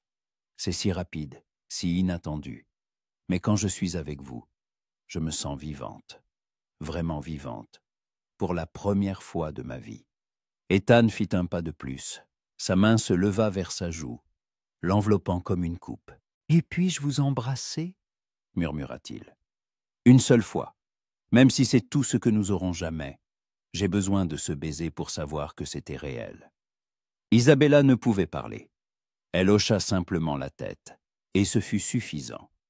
Ethan se pencha lentement, lui laissant le temps de se reculer si elle changeait d'avis. Mais elle ne se recula pas. Leurs lèvres se rencontrèrent avec précaution, avec tendresse. Ce n'était pas une exigence, mais une question à laquelle elle répondit avec empressement. C'était la première fois qu'elle embrassait quelqu'un pour de vrai, non par obligation ou par convenance, mais parce qu'elle le voulait, de tout son être. Le baiser dura un instant et une éternité à la fois. Quand ils se séparèrent, ils tremblaient tous les deux. Ethan pressa son front contre le sien, leur souffle se mêlant. « Quoi qu'il arrive ensuite, » murmura-t-il, « je me souviendrai de ce moment jusqu'à la fin de mes jours. »« Moi aussi, » souffla Isabella, et des larmes coulèrent sur ses joues. Moi aussi je m'en souviendrai. Ils restèrent ainsi, enlacés au milieu des prairies infinies, sous le ciel immense. Et Isabella sut que sa vie venait de changer pour toujours. Il n'y avait pas de retour en arrière possible, vers la jeune fille qu'elle était il y a seulement 2 jours. Quelque chose en elle s'était brisé et guéri en même temps. Elle était tombée amoureuse. Vraiment, profondément, irréversiblement amoureuse d'un homme qui ne connaissait même pas son vrai nom. Et cette pensée l'effrayait plus que tout au monde. Les 2 jours suivants passèrent comme dans un rêve. Isabella était partagée entre ses devoirs de femme de chambre et chaque minute volée avec Ethan. Il se retrouvait à l'écurie tôt le matin, quand les autres dormaient encore. Il lui apprenait à curer correctement les sabots des chevaux, lui montrait comment vérifier le harnachement, lui parlait de chaque animal comme d'un être vivant, avec son caractère et son histoire. Leur conversation devenait de plus en plus profonde, de plus en plus franche. Ethan parlait de son enfance, du manque de son frère quand celui-ci était parti dans l'Est, de la mort de son père, dans ses bras, après un accident avec un taureau, de ses rêves, qui semblaient inaccessibles pour un simple régisseur. Isabella écoutait, absorbant chaque mot, chaque intonation. Elle parlait aussi, choisissant soigneusement ce qu'elle pouvait dire sans se trahir. Elle parlait de son amour pour les livres, de son sentiment de solitude au milieu de la foule, de son désir de liberté. Et Ethan comprenait. Il la comprenait comme personne ne l'avait jamais comprise. Pendant ce temps, Mary s'épanouissait. Isabella voyait son amie s'habituer de plus en plus à son rôle de dame, accepter avec naturel les avances d'Alexander. Celui-ci était manifestement amoureux. Il lui offrait des fleurs, lui lisait des poèmes, passait chaque minute libre avec elle. Il se promenait dans le jardin qui entourait la maison, discutait de musique et d'art, et Isabella voyait comment Alexander regardait Mary, avec adoration et respect. La veille de la réception, Isabella aidait Mary à essayer sa robe pour le lendemain. C'était une somptueuse robe de couleur émeraude qu'Isabella avait rapportée de Philadelphie, avec un décolleté profond, un corset et une jupe ample composée de nombreuses couches de soie. « Tu ressembles à une princesse », dit sincèrement Isabella en laçant le corset. Mary se tourna devant le miroir, son reflet brillant dans la faible lumière des lampes. « Je n'arrive toujours pas à croire que cela m'arrive, » murmura-t-elle. « Alexander m'a dit aujourd'hui. Il a dit qu'il n'avait jamais rencontré quelqu'un comme moi, que j'étais spécial. »« Y tu es spécial », sourit Isabella. « Il a raison. » Mary se tourna vers elle, son visage devenant sérieux. « Isabella, je crois qu'il va me demander en mariage. » Demain, à la réception, il y a fait allusion. Isabella se figea, ses mains s'immobilisant sur les lacets du corset. « Mais il pense que tu es moi, » dit-elle doucement. « Mary, s'il te demande en mariage maintenant, nous devrons dire la vérité immédiatement. On ne peut pas le laisser annoncer des fiançailles, pour découvrir ensuite que la fiancée n'est pas celle qu'il croit. » Des larmes montèrent aux yeux de Mary. « Je sais, » sanglota-t-elle, « je sais que nous devons le dire. Mais j'ai si peur, Isabella, et s'il me déteste? S'il dit que je suis une menteuse et me chasse? » Isabella serra son amie dans ses bras. « S'il t'aime vraiment, il comprendra, » murmura-t-elle. « Nous le dirons demain, avant la réception, ensemble. Et advienne que pourra. » « Et Ethan ?» demanda Mary en se reculant et en essuyant ses larmes. « Comment réagira-t-il quand il saura que tu es la fille du propriétaire du ranch ?» Isabella se détourna, sentant la peur l'envahir. « Je ne sais pas, » avoua-t-elle honnêtement. Il parlait d'honnêteté, du fait qu'il déteste la fausseté. Et je lui ai menti depuis la première minute. Il pourrait ne jamais me pardonner. « Mais tu ne voulais pas lui mentir, » insista Mary. « C'était un jeu, une plaisanterie. Nous ne pensions pas que ça irait aussi loin. »« Mais c'est arrivé, » répondit doucement Isabella. « Et maintenant, nous allons payer le prix de ce jeu. » La nuit fut blanche. Isabella était allongée dans son lit étroit, serrant contre sa poitrine la main ornée du bracelet en cuir qu'Ethan lui avait offert. Demain, tout allait changer. Demain, il connaîtrait la vérité. Et alors? Pourrait-elle supporter la haine dans ses yeux? Le perdre avant de l'avoir vraiment trouvé? Peut-être valait-il mieux le lui dire plus tôt. Cette nuit, avant l'annonce, lui donner le temps d'accepter, de comprendre. Mais comment? Comment s'approcher de lui et lui dire « Tout ce que tu savais de moi est un mensonge ». Isabella ferma les yeux, mais le sommeil ne venait pas. Seules des images défilaient, des yeux gris, des mains fortes, la colline au milieu des prairies, un baiser qui avait tout changé. La matinée de la réception commença dans l'agitation. Toute la maison était en effervescence. Mrs. Collins commandait une armée de travailleurs temporaires engagés pour l'occasion. Bessie s'affairait en cuisine sur des dizaines de plats. Les hommes installaient des tables dans le grand salon, accrochaient des décorations, préparaient l'espace pour les musiciens. Isabella courait d'une tâche à l'autre, aidant partout où c'était nécessaire. Elle ne vit pas Ethan de la journée. Il était occupé à l'écurie, préparant la place pour les chevaux des invités, qui commenceraient à arriver le soir. Vers le milieu de la journée, les premiers invités commencèrent à arriver. Les propriétaires des ranchs voisins avec leurs familles, les marchands de la ville, le juge local, le shérif. Tous étaient habillés pour l'occasion, les hommes en costume, les femmes dans leurs plus belles robes. Isabella se tenait près du mur dans le salon, prête à servir les invités, et observait Mary accueillir les salutations. Son ami se tenait magnifiquement, souriant, hochant la tête, disant les mots justes. À côté d'elle se tenait Alexander, visiblement fier de sa compagne, la présentant à chaque nouvel invité comme la charmante Miss Isabella Whitmore. James Whitmore rayonnait de plaisir en voyant sa fille charmer la société. Il s'approchait régulièrement de Mary, la complimentait, la présentait aux invités les plus importants. Isabella sentait, la culpabilité la rongeait de l'intérieur. Son père était si heureux, si fier. Et tout cela n'était qu'un mensonge, un immense, un cruel mensonge. Les musiciens commencèrent à jouer, et les invités se dirigèrent vers les tables de rafraîchissement.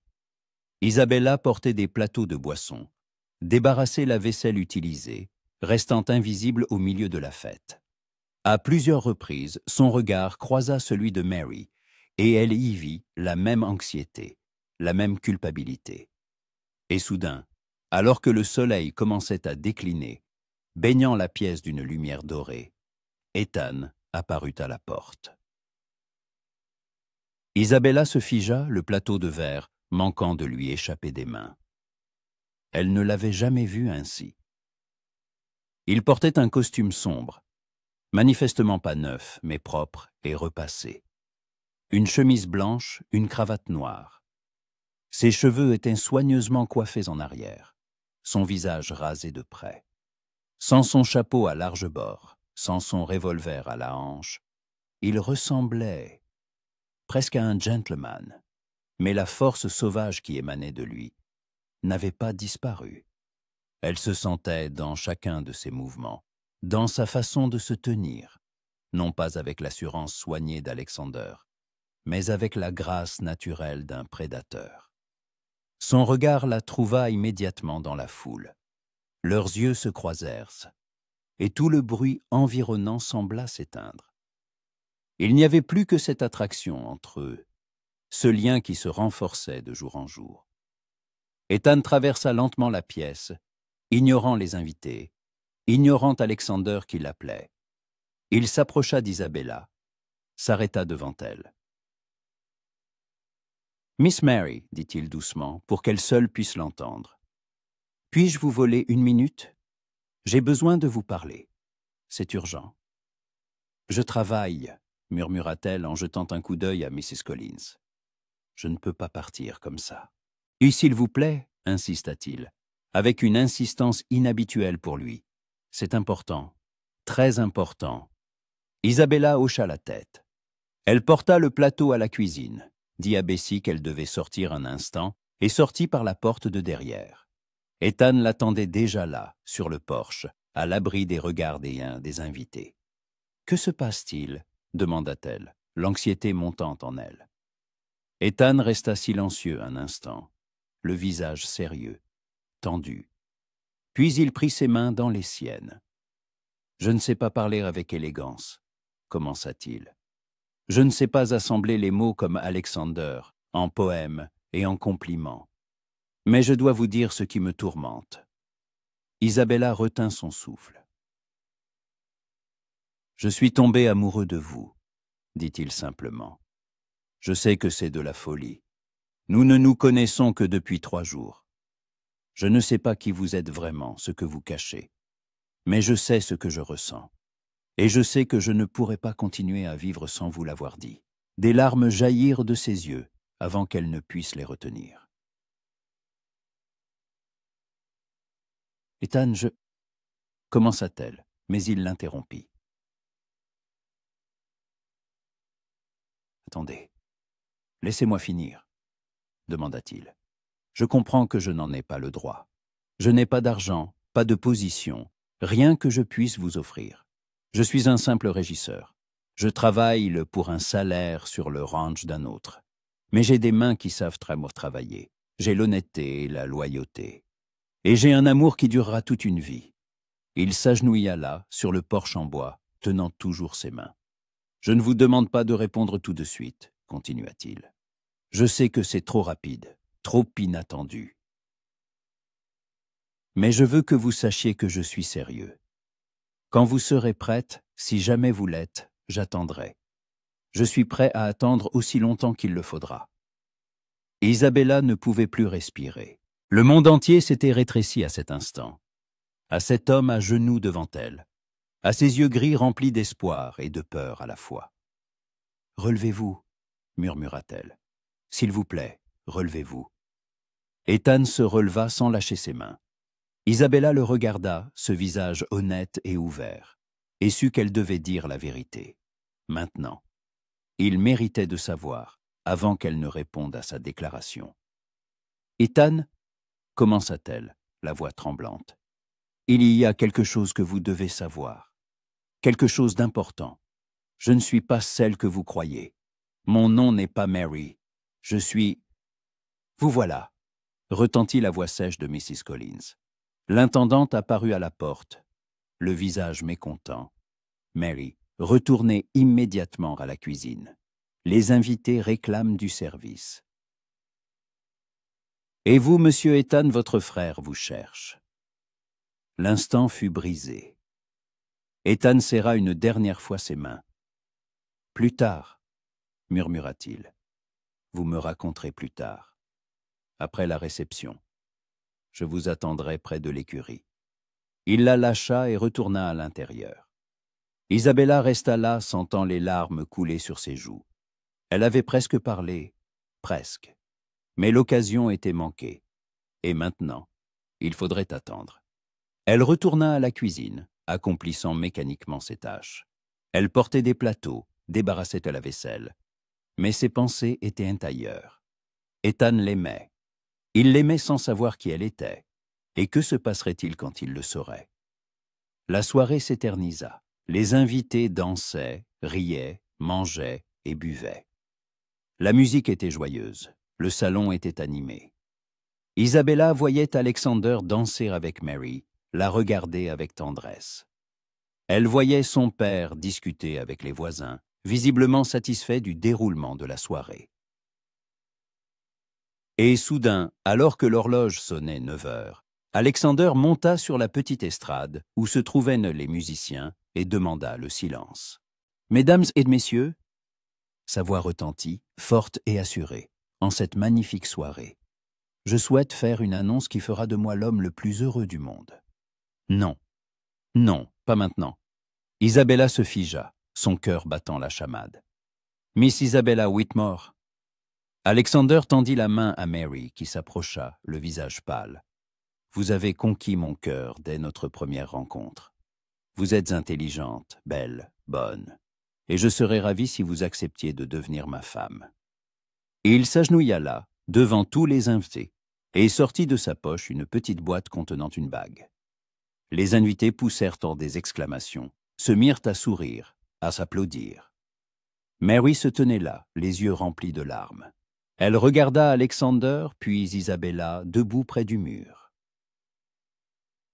Leurs regards se croisèrent, et Isabella y vit l'horreur, la panique et en même temps un espoir désespéré. « Je... » commença Mary, la voix tremblante. « Arrête !» Une voix forte déchira l'air. Tout le monde se retourna. Ethan se tenait à la porte, le visage pâle, les yeux brûlants de colère. « Alexander, ne fais pas ça !» dit-il en s'avançant à travers la foule. « Ce n'est pas elle.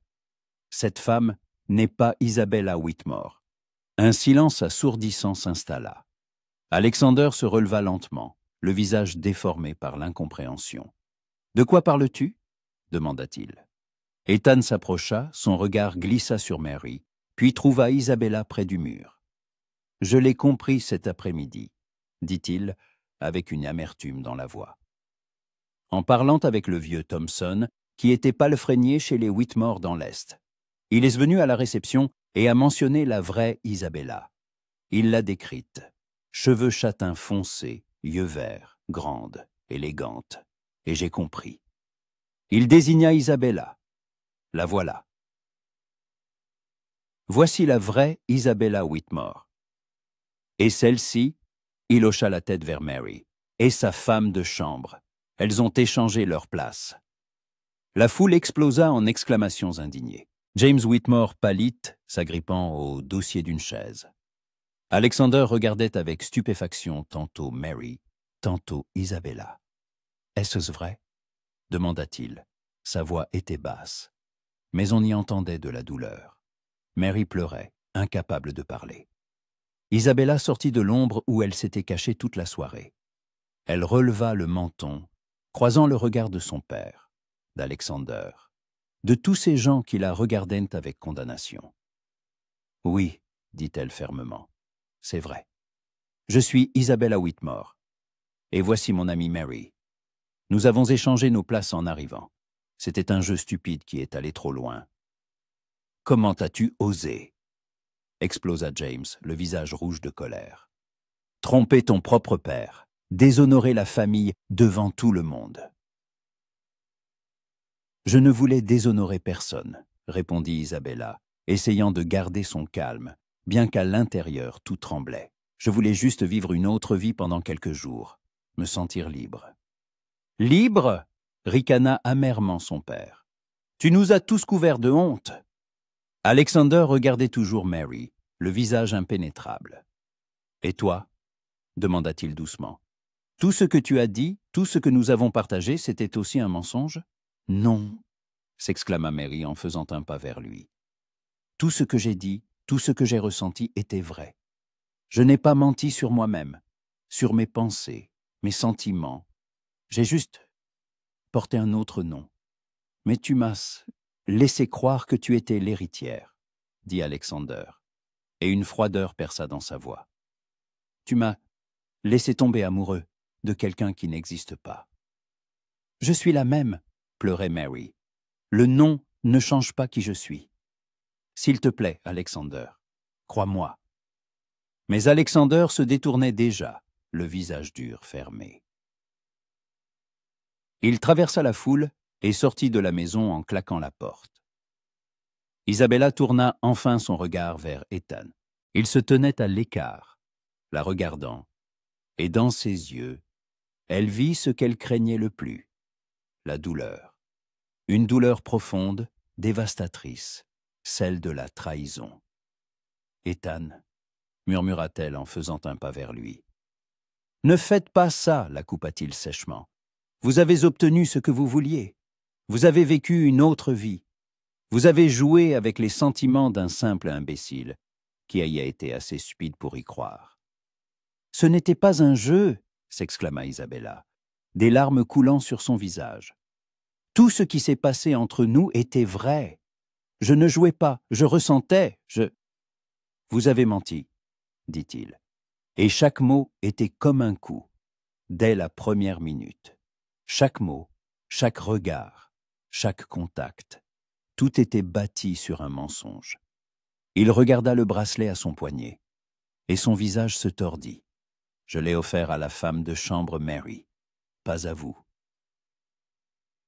Pas à la riche héritière qui jouait à la pauvre fille pour s'amuser. « S'il te plaît, » supplia Isabella, « écoute-moi.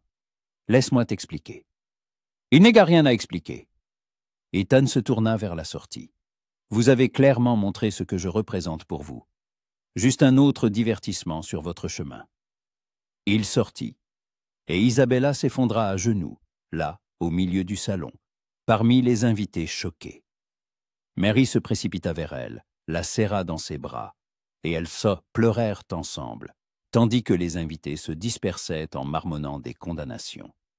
Le jeu était terminé, et le prix à payer était bien plus élevé qu'elle n'aurait rien pu l'imaginer. La nuit qui suivit la révélation fut la plus longue de la vie d'Isabella. Elle était allongée dans sa véritable chambre, dans le grand lit à baldaquin, mais ne parvenait pas à trouver le sommeil. Mary dormait dans la petite chambre du personnel, où elle était retournée sur ordre de son père. Elles n'avaient même pas eu le temps de se dire au revoir correctement. James Whitmore les avait séparées immédiatement après le départ des invités, leur interdisant de communiquer. Son père était furieux. Il ne criait pas, ce qui aurait été plus facile à supporter, mais parlait d'une voix basse et froide, chaque mot étant comme un éclat de glace.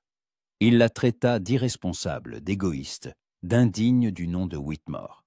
Il dit qu'elle avait déshonoré la famille, ruiné ses relations d'affaires avec Alexander, et les avait transformées en la risée de tout le comté. Isabella encaissait chaque mot sans essayer de se défendre. Que pouvait-elle dire? Tout ce que son père disait était vrai. Elle avait agi de manière irresponsable, égoïste. Elle voulait juste quelques jours de liberté, et elle avait provoqué une catastrophe. Mais le plus douloureux n'était pas la colère de son père, ni les regards réprobateurs des invités. Le plus douloureux était l'expression sur le visage d'Ethan lorsqu'il avait appris la vérité. La douleur, la trahison, la déception, elle avait vu tout cela dans ses yeux gris avant qu'il ne se détourne et ne parte. Isabella se leva à l'aube, incapable de rester allongée plus longtemps. Elle s'habilla d'une robe simple, pas une robe luxueuse, mais la plus ordinaire de sa garde-robe, et descendit. La maison était silencieuse. Tout le monde dormait encore après la soirée de la veille. Elle sortit sur le porche et regarda autour d'elle. Le ranch s'éveillait. On entendait les voix des cow-boys près de l'écurie, le hennissement des chevaux, les aboiements des chiens. Une matinée ordinaire, comme si rien ne s'était passé. Isabella se dirigea vers l'écurie, ne sachant pas ce qu'elle allait faire, suivant simplement l'appel de son cœur. Peut-être qu'Ethan était là. Peut-être que si elle le voyait, elle trouverait les mots justes pour s'expliquer. L'écurie était à moitié vide. La plupart des chevaux avaient déjà été sortis dans les enclos. Seul le poulain et sa mère restaient dans leur stall. Isabella s'approcha et le petit, la reconnaissant, s'avança timidement vers la barrière. « Bonjour, petit » murmura-t-elle en tendant la main. Le poulain renifla sa paume et se blottit contre elle avec confiance. Il s'ennuyait de vous. Isabella se retourna brusquement. Ethan se tenait à l'entrée, sa silhouette sombre se découpant sur la lumière du matin. Il portait sa tenue habituelle, chemise de travail, jean, chapeau à large bord. Son visage était fatigué, des cernes sous les yeux, comme s'il n'avait pas dormi de la nuit non plus. « Ethan, » souffla-t-elle, « je ne pensais pas que tu serais là. »« J'habite ici ?» répondit-il sèchement, dans le baraquement du régisseur derrière l'écurie. « Où serais-je d'autre ?» Un silence tendu s'installa. Isabella ne savait pas par où commencer, que dire.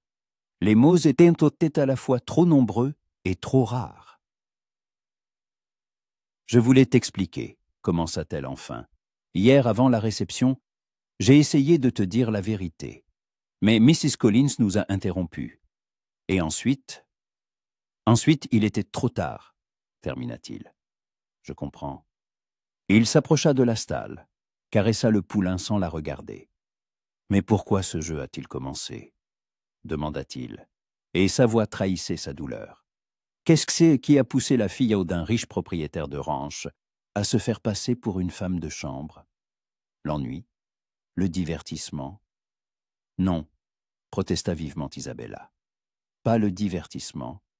J'étais juste fatigué d'être Isabella Whitmore. Fatigué des attentes, des règles, du fait que chacun de mes pas soit déterminé à l'avance. Je voulais savoir ce que c'était que d'être ordinaire, libre, au moins pour quelques jours. Ethan la regarda enfin. « Et alors, vous l'avez ressenti? »« Oui, murmura-t-elle. Grâce à toi, tu m'as montré ce qu'était la vraie liberté. »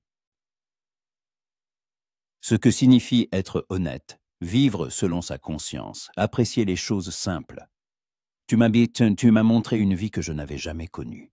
En la montrant à la femme de chambre Mary, lui rappela-t-il. Pas à vous. Mais j'étais elle, insista Isabella. Dans ces moments avec toi, je n'étais pas une riche héritière. J'étais simplement moi-même, la vraie, sans masque. Tout ce que j'ai dit, tout ce que j'ai ressenti, était vrai. Le seul mensonge était mon nom. Ethan secoua la tête. Un nom n'est pas juste un mot, c'est qui nous sommes. Vous êtes Isabella Whitmore, la fille d'un riche propriétaire terrien, habituée au luxe et au confort. Vous avez un monde de possibilités. Et moi, je suis un simple régisseur. Je travaille pour un salaire sur le ranch d'un autre. Nous venons de mondes différents, et hier, je ne le comprenais tout simplement pas. Les mondes n'ont pas d'importance, dit vivement Isabella en faisant un pas vers lui. Ce qui compte, c'est ce que nous ressentons l'un pour l'autre. Et que ressentons-nous?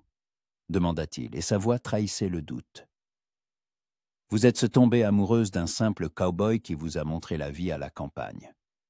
C'était la nouveauté, le romantisme. Mais que se passera-t-il dans un mois, dans un an, quand vous serez fatigué de la saleté, du travail pénible, de l'absence de bals et de réceptions? Vous retournerez dans votre monde, et je resterai dans le mien. Non, s'exclama Isabella, désespérée. Tu ne comprends pas. Je ne veux pas retourner dans ce monde. Je veux rester ici, avec toi, apprendre tout ce que tu sais, travailler à tes côtés, vivre simplement, honnêtement. Vous ne savez pas de quoi vous parlez. Secoua la tête Ethan. Vous n'avez jamais vraiment travaillé. Vous ne savez pas ce que c'est que de se lever avant l'aube, de travailler jusqu'à la nuit, de s'endormir de fatigue. Vous ne connaissez ni la faim, ni le froid, ni les privations. Alors apprends-moi. Isabella lui saisit la main. Donne-moi une chance de prouver que je suis sérieuse. Que ce n'est pas un jeu ni un caprice. Je t'aime, Ethan. Je t'aime vraiment. Il la regarda longuement, d'un air scrutateur, comme s'il la voyait pour la première fois. Dans ses yeux, l'espoir et le doute se livraient cette bataille. Votre père n'acceptera jamais, dit-il enfin. Il veut vous marier à quelqu'un de digne, de riche, avec une position dans la société, pas à un simple régisseur. Peu m'importe ce que veut mon père, dit fermement Isabella. Je suis une femme adulte. Je peux décider moi-même avec qui je veux être. Une silhouette apparut à la porte de l'écurie. James Whitmore se tenait là, le visage impénétrable. Qu'avait-il entendu? Isabella rentre à la maison, ordonna-t-il froidement. Immédiatement. Père, j'ai dit immédiatement. Isabella regarda Ethan, le suppliant du regard de la soutenir. Mais il se détourna, la mâchoire crispée. Allez-y, dit-il doucement. Obéissez à votre père. Le cœur brisé, elle obéit. Elle passa devant son père et rentra dans la maison, sentant son regard lourd sur elle. Dans le bureau, son père la fit asseoir et se posta près de la fenêtre, regardant le ranch. « J'ai entendu votre conversation, commença-t-il. Tu es tombée amoureuse d'Ethan Thornton. »« Oui, répondit Isabella, ne voyant pas l'intérêt de nier. « C'est un homme bien, dit son père de manière inattendue. Honnête, travailleur, fiable. Alexander a souvent dit que le ranch ne fonctionnerait pas aussi bien sans lui. Isabella leva les yeux, surprise. « Mais il n'est pas celui que j'imaginais comme ton mari, » poursuivit James. « Je voulais que tu épousais Alexander, riche, instruit, avec une position dans la société. »« Alexander aime Mary, » dit doucement Isabella, « et elle l'aime. »« Ta femme de chambre » ricana son père. « Alexander n'épousera jamais une femme de chambre. »« S'il l'aime vraiment, il l'épousera, » insista Isabella. L'amour ne regarde pas la position sociale. Son père se tourna vers elle. « Comme toi, amoureuse d'un simple régisseur, soupira-t-il. Je ne sais pas, Isabella. Une partie de moi veut t'interdire cela, te renvoyer dans l'Est, te trouver un parti convenable. Mais une autre partie voit comment tu le regardes, de la même manière que ta mère me regardait quand nous étions jeunes. » Isabella retint son souffle. « Je n'étais pas riche quand j'ai rencontré ta mère, » continua James. « Je travaillais comme simple commis, j'économisais chaque centime. Ses parents étaient contre, mais elle m'a choisi.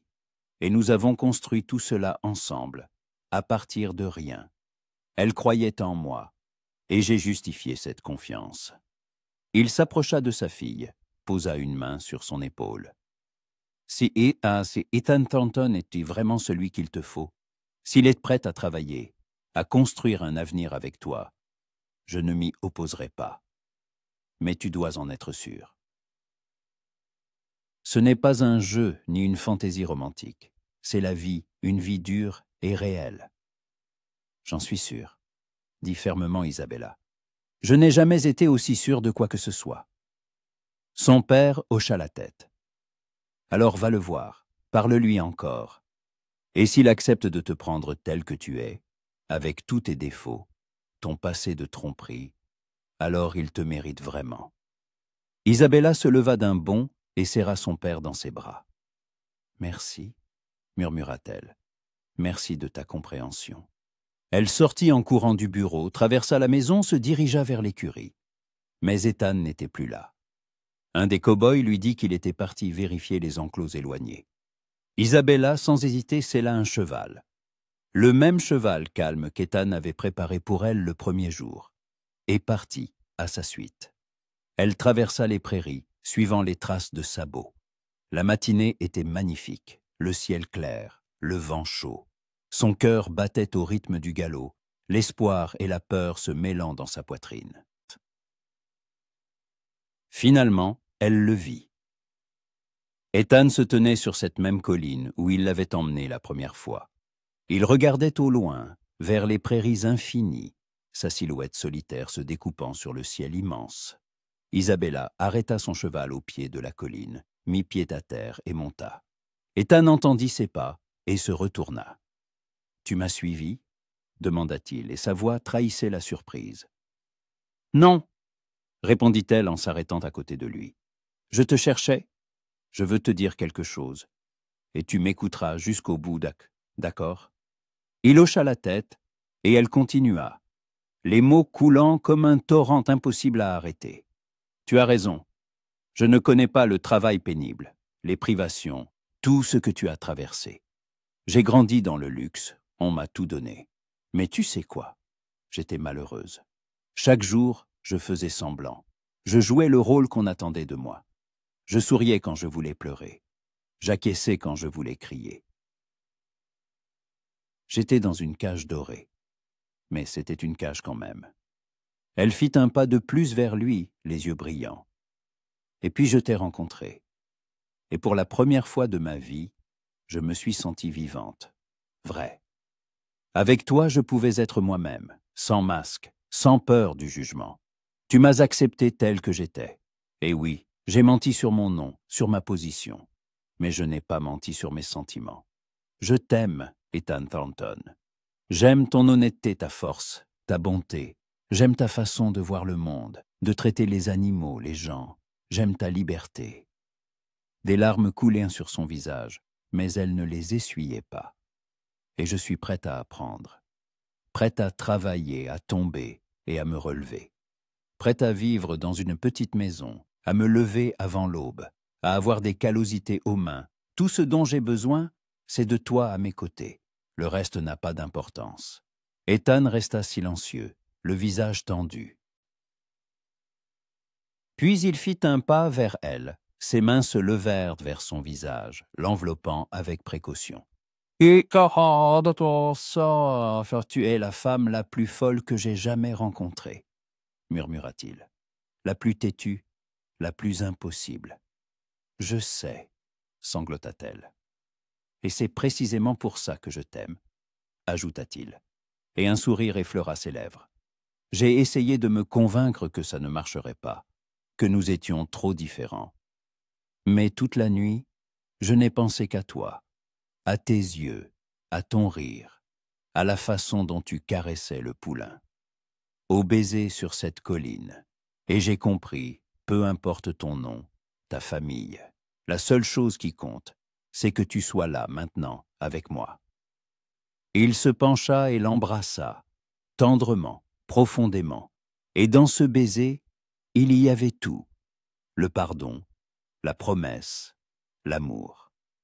Isabella le serra dans ses bras, se blottissant contre lui comme si elle craignait qu'il ne disparaisse si elle le lâchait. Quand ils se séparèrent, Ethan souriait, ce sourire rare et ouvert, qui rendait son visage presque enfantin. « Mais je serai un professeur exigeant, » prévint-il. « Si tu veux vivre ici, tu travailleras comme tout le monde. Pas de traitement de faveur pour la riche héritière. »« D'accord, » rit Isabella à travers ses larmes. « J'y arriverai, je te le promets. »« Et encore une chose, » ajouta-t-il sérieusement. « Ton père, est-il d'accord ? » « Il a donné sa bénédiction, » sourit-elle. « Il a dit que tu me méritais, si tu étais prêt à m'accepter avec tous mes défauts. »« Oh, des défauts, tu en as plein, » la taquina-t-il. « À commencer par ta façon horrible de tenir les rênes. »« Alors tu m'apprendras à le faire correctement, » répondit-elle d'un ton enjoué. Ils se tenaient sur la colline, enlacés, regardant les prairies infinies. Et Isabella sut qu'elle était enfin chez elle. Pas dans une grande maison, pas à Philadelphie, mais ici, dans les bras de cet homme, sous le ciel immense du Far West. 3 mois plus tard, un double mariage eut lieu. Alexander Thornton et Mary, Ethan Thornton et Isabella. Après la catastrophe de la séance, de la réception, il avait fallu du temps pour tout arranger. Alexander était en colère, refusant d'écouter les explications de Mary. Mais elle n'avait pas baissé les bras. Chaque jour, elle venait le voir, le suppliait de l'écouter, expliquant que l'amour ne dépendait ni du nom ni de la position. Peu à peu, sa colère s'était apaisée. Il avait commencé à voir non pas une femme de chambre se faisant passer pour une dame, mais la femme qu'il aimait, la même bonté, la même intelligence, la même tendresse. Le nom ne changeait pas l'essence, et il l'avait enfin compris. Le mariage fut simple selon les normes du Far West, dans la petite église de la ville, avec les amis proches et la famille. Isabella se tenait devant l'autel dans une simple robe blanche, non pas la somptueuse tenue qu'elle avait préparée pour son mariage à Philadelphie, mais une robe modeste, cousue par une couturière locale. Mais elle se sentait plus belle que jamais. Ethan lui tenait fermement la main, ses yeux ne quittant pas son visage, tandis qu'ils prononçaient leurs vœux. Ils se promirent de s'aimer, de se chérir, d'être ensemble dans la joie et dans la peine. Et Isabella savait qu'ils tiendraient ses promesses. À côté d'eux se tenaient Alexander et Mary, prononçant également leurs vœux. Mary rayonnait de bonheur. Alexander la regardait avec adoration. Eux aussi avaient trouvé leur chemin l'un vers l'autre, malgré tous les obstacles. Après le mariage, une fête fut organisée au ranch des Whitmore. Pas une réception luxueuse comme celle qui s'était terminée en catastrophe, mais une simple fête joyeuse, avec de la musique, des danses, des rires. Les cow-boys jouaient de la guitare, les femmes préparaient des tartes, les enfants couraient entre les tables. Ethan entraîna Isabella dans une danse, maladroitement, mais avec une telle tendresse que son cœur débordait. Et il tourbillonnait sous les étoiles, et elle pensait à la tournure étrange qu'avait prise sa vie. Un mensonge, un jeu, et tout avait changé pour toujours. « À quoi penses-tu » demanda Ethan en la serrant plus fort. « Au fait qu'il faut parfois se perdre pour se trouver, répondit-elle. Je me suis fait passer pour quelqu'un d'autre, et j'ai trouvé mon vrai moi. Et moi, je t'ai trouvé, sourit-il, et c'est la seule chose qui compte. Ils s'embrassèrent sous les acclamations des invités, et Isabella sut que des difficultés les attendaient. La vie d'une simple femme de ranch ne serait pas facile pour celle qui avait grandi dans le luxe. Mais elle était prête à apprendre, à travailler, à construire sa vie aux côtés de l'homme qu'elle aimait. Et à côté, dans un autre coin de la cour, Alexander embrassait Mary, et elle riait, le visage illuminé de bonheur. Deux jeunes filles, qui avaient échangé leur place pour un jeu, avaient trouvé leur amour précisément parce qu'elles avaient osé ne pas être celles qu'elles devaient être. James Whitmore observait sa fille avec un sourire chaleureux. Il voyait son bonheur, la lueur dans ses yeux quand elle regardait son mari. Et il comprenait que malgré le scandale, la condamnation, elle avait fait le bon choix. Parfois, le cœur sait mieux que la raison. La nuit s'approfondissait, les étoiles brillaient plus fort. La musique jouait, les gens s'amusaient, et quelque part au loin, un coyote hurla, saluant la lune. Le Far West avait accueilli une nouvelle histoire. Une histoire d'amour qui ne connaît pas de frontières, de liberté de choisir son propre bonheur, du fait qu'il faut parfois se perdre pour trouver le véritable amour. Isabella se blottit contre la poitrine d'Ethan, écoutant les battements de son cœur, et elle sut qu'elle était chez elle. Enfin, chez elle. Pas dans un manoir luxueux, pas dans la haute société, mais ici, sous le ciel étoilé du Texas, dans les bras de l'homme qui lui avait appris à vivre vraiment. Et alors qu'il quittait la fête, se dirigeant vers la petite maison près de l'écurie qu'Ethan avait construite pour eux, Isabella jeta un dernier regard sur le ranch, sur les prairies qui s'étendaient jusqu'à l'horizon. C'était sa vie, maintenant. Simple, honnête, libre. Et elle ne l'échangerait pour rien au monde.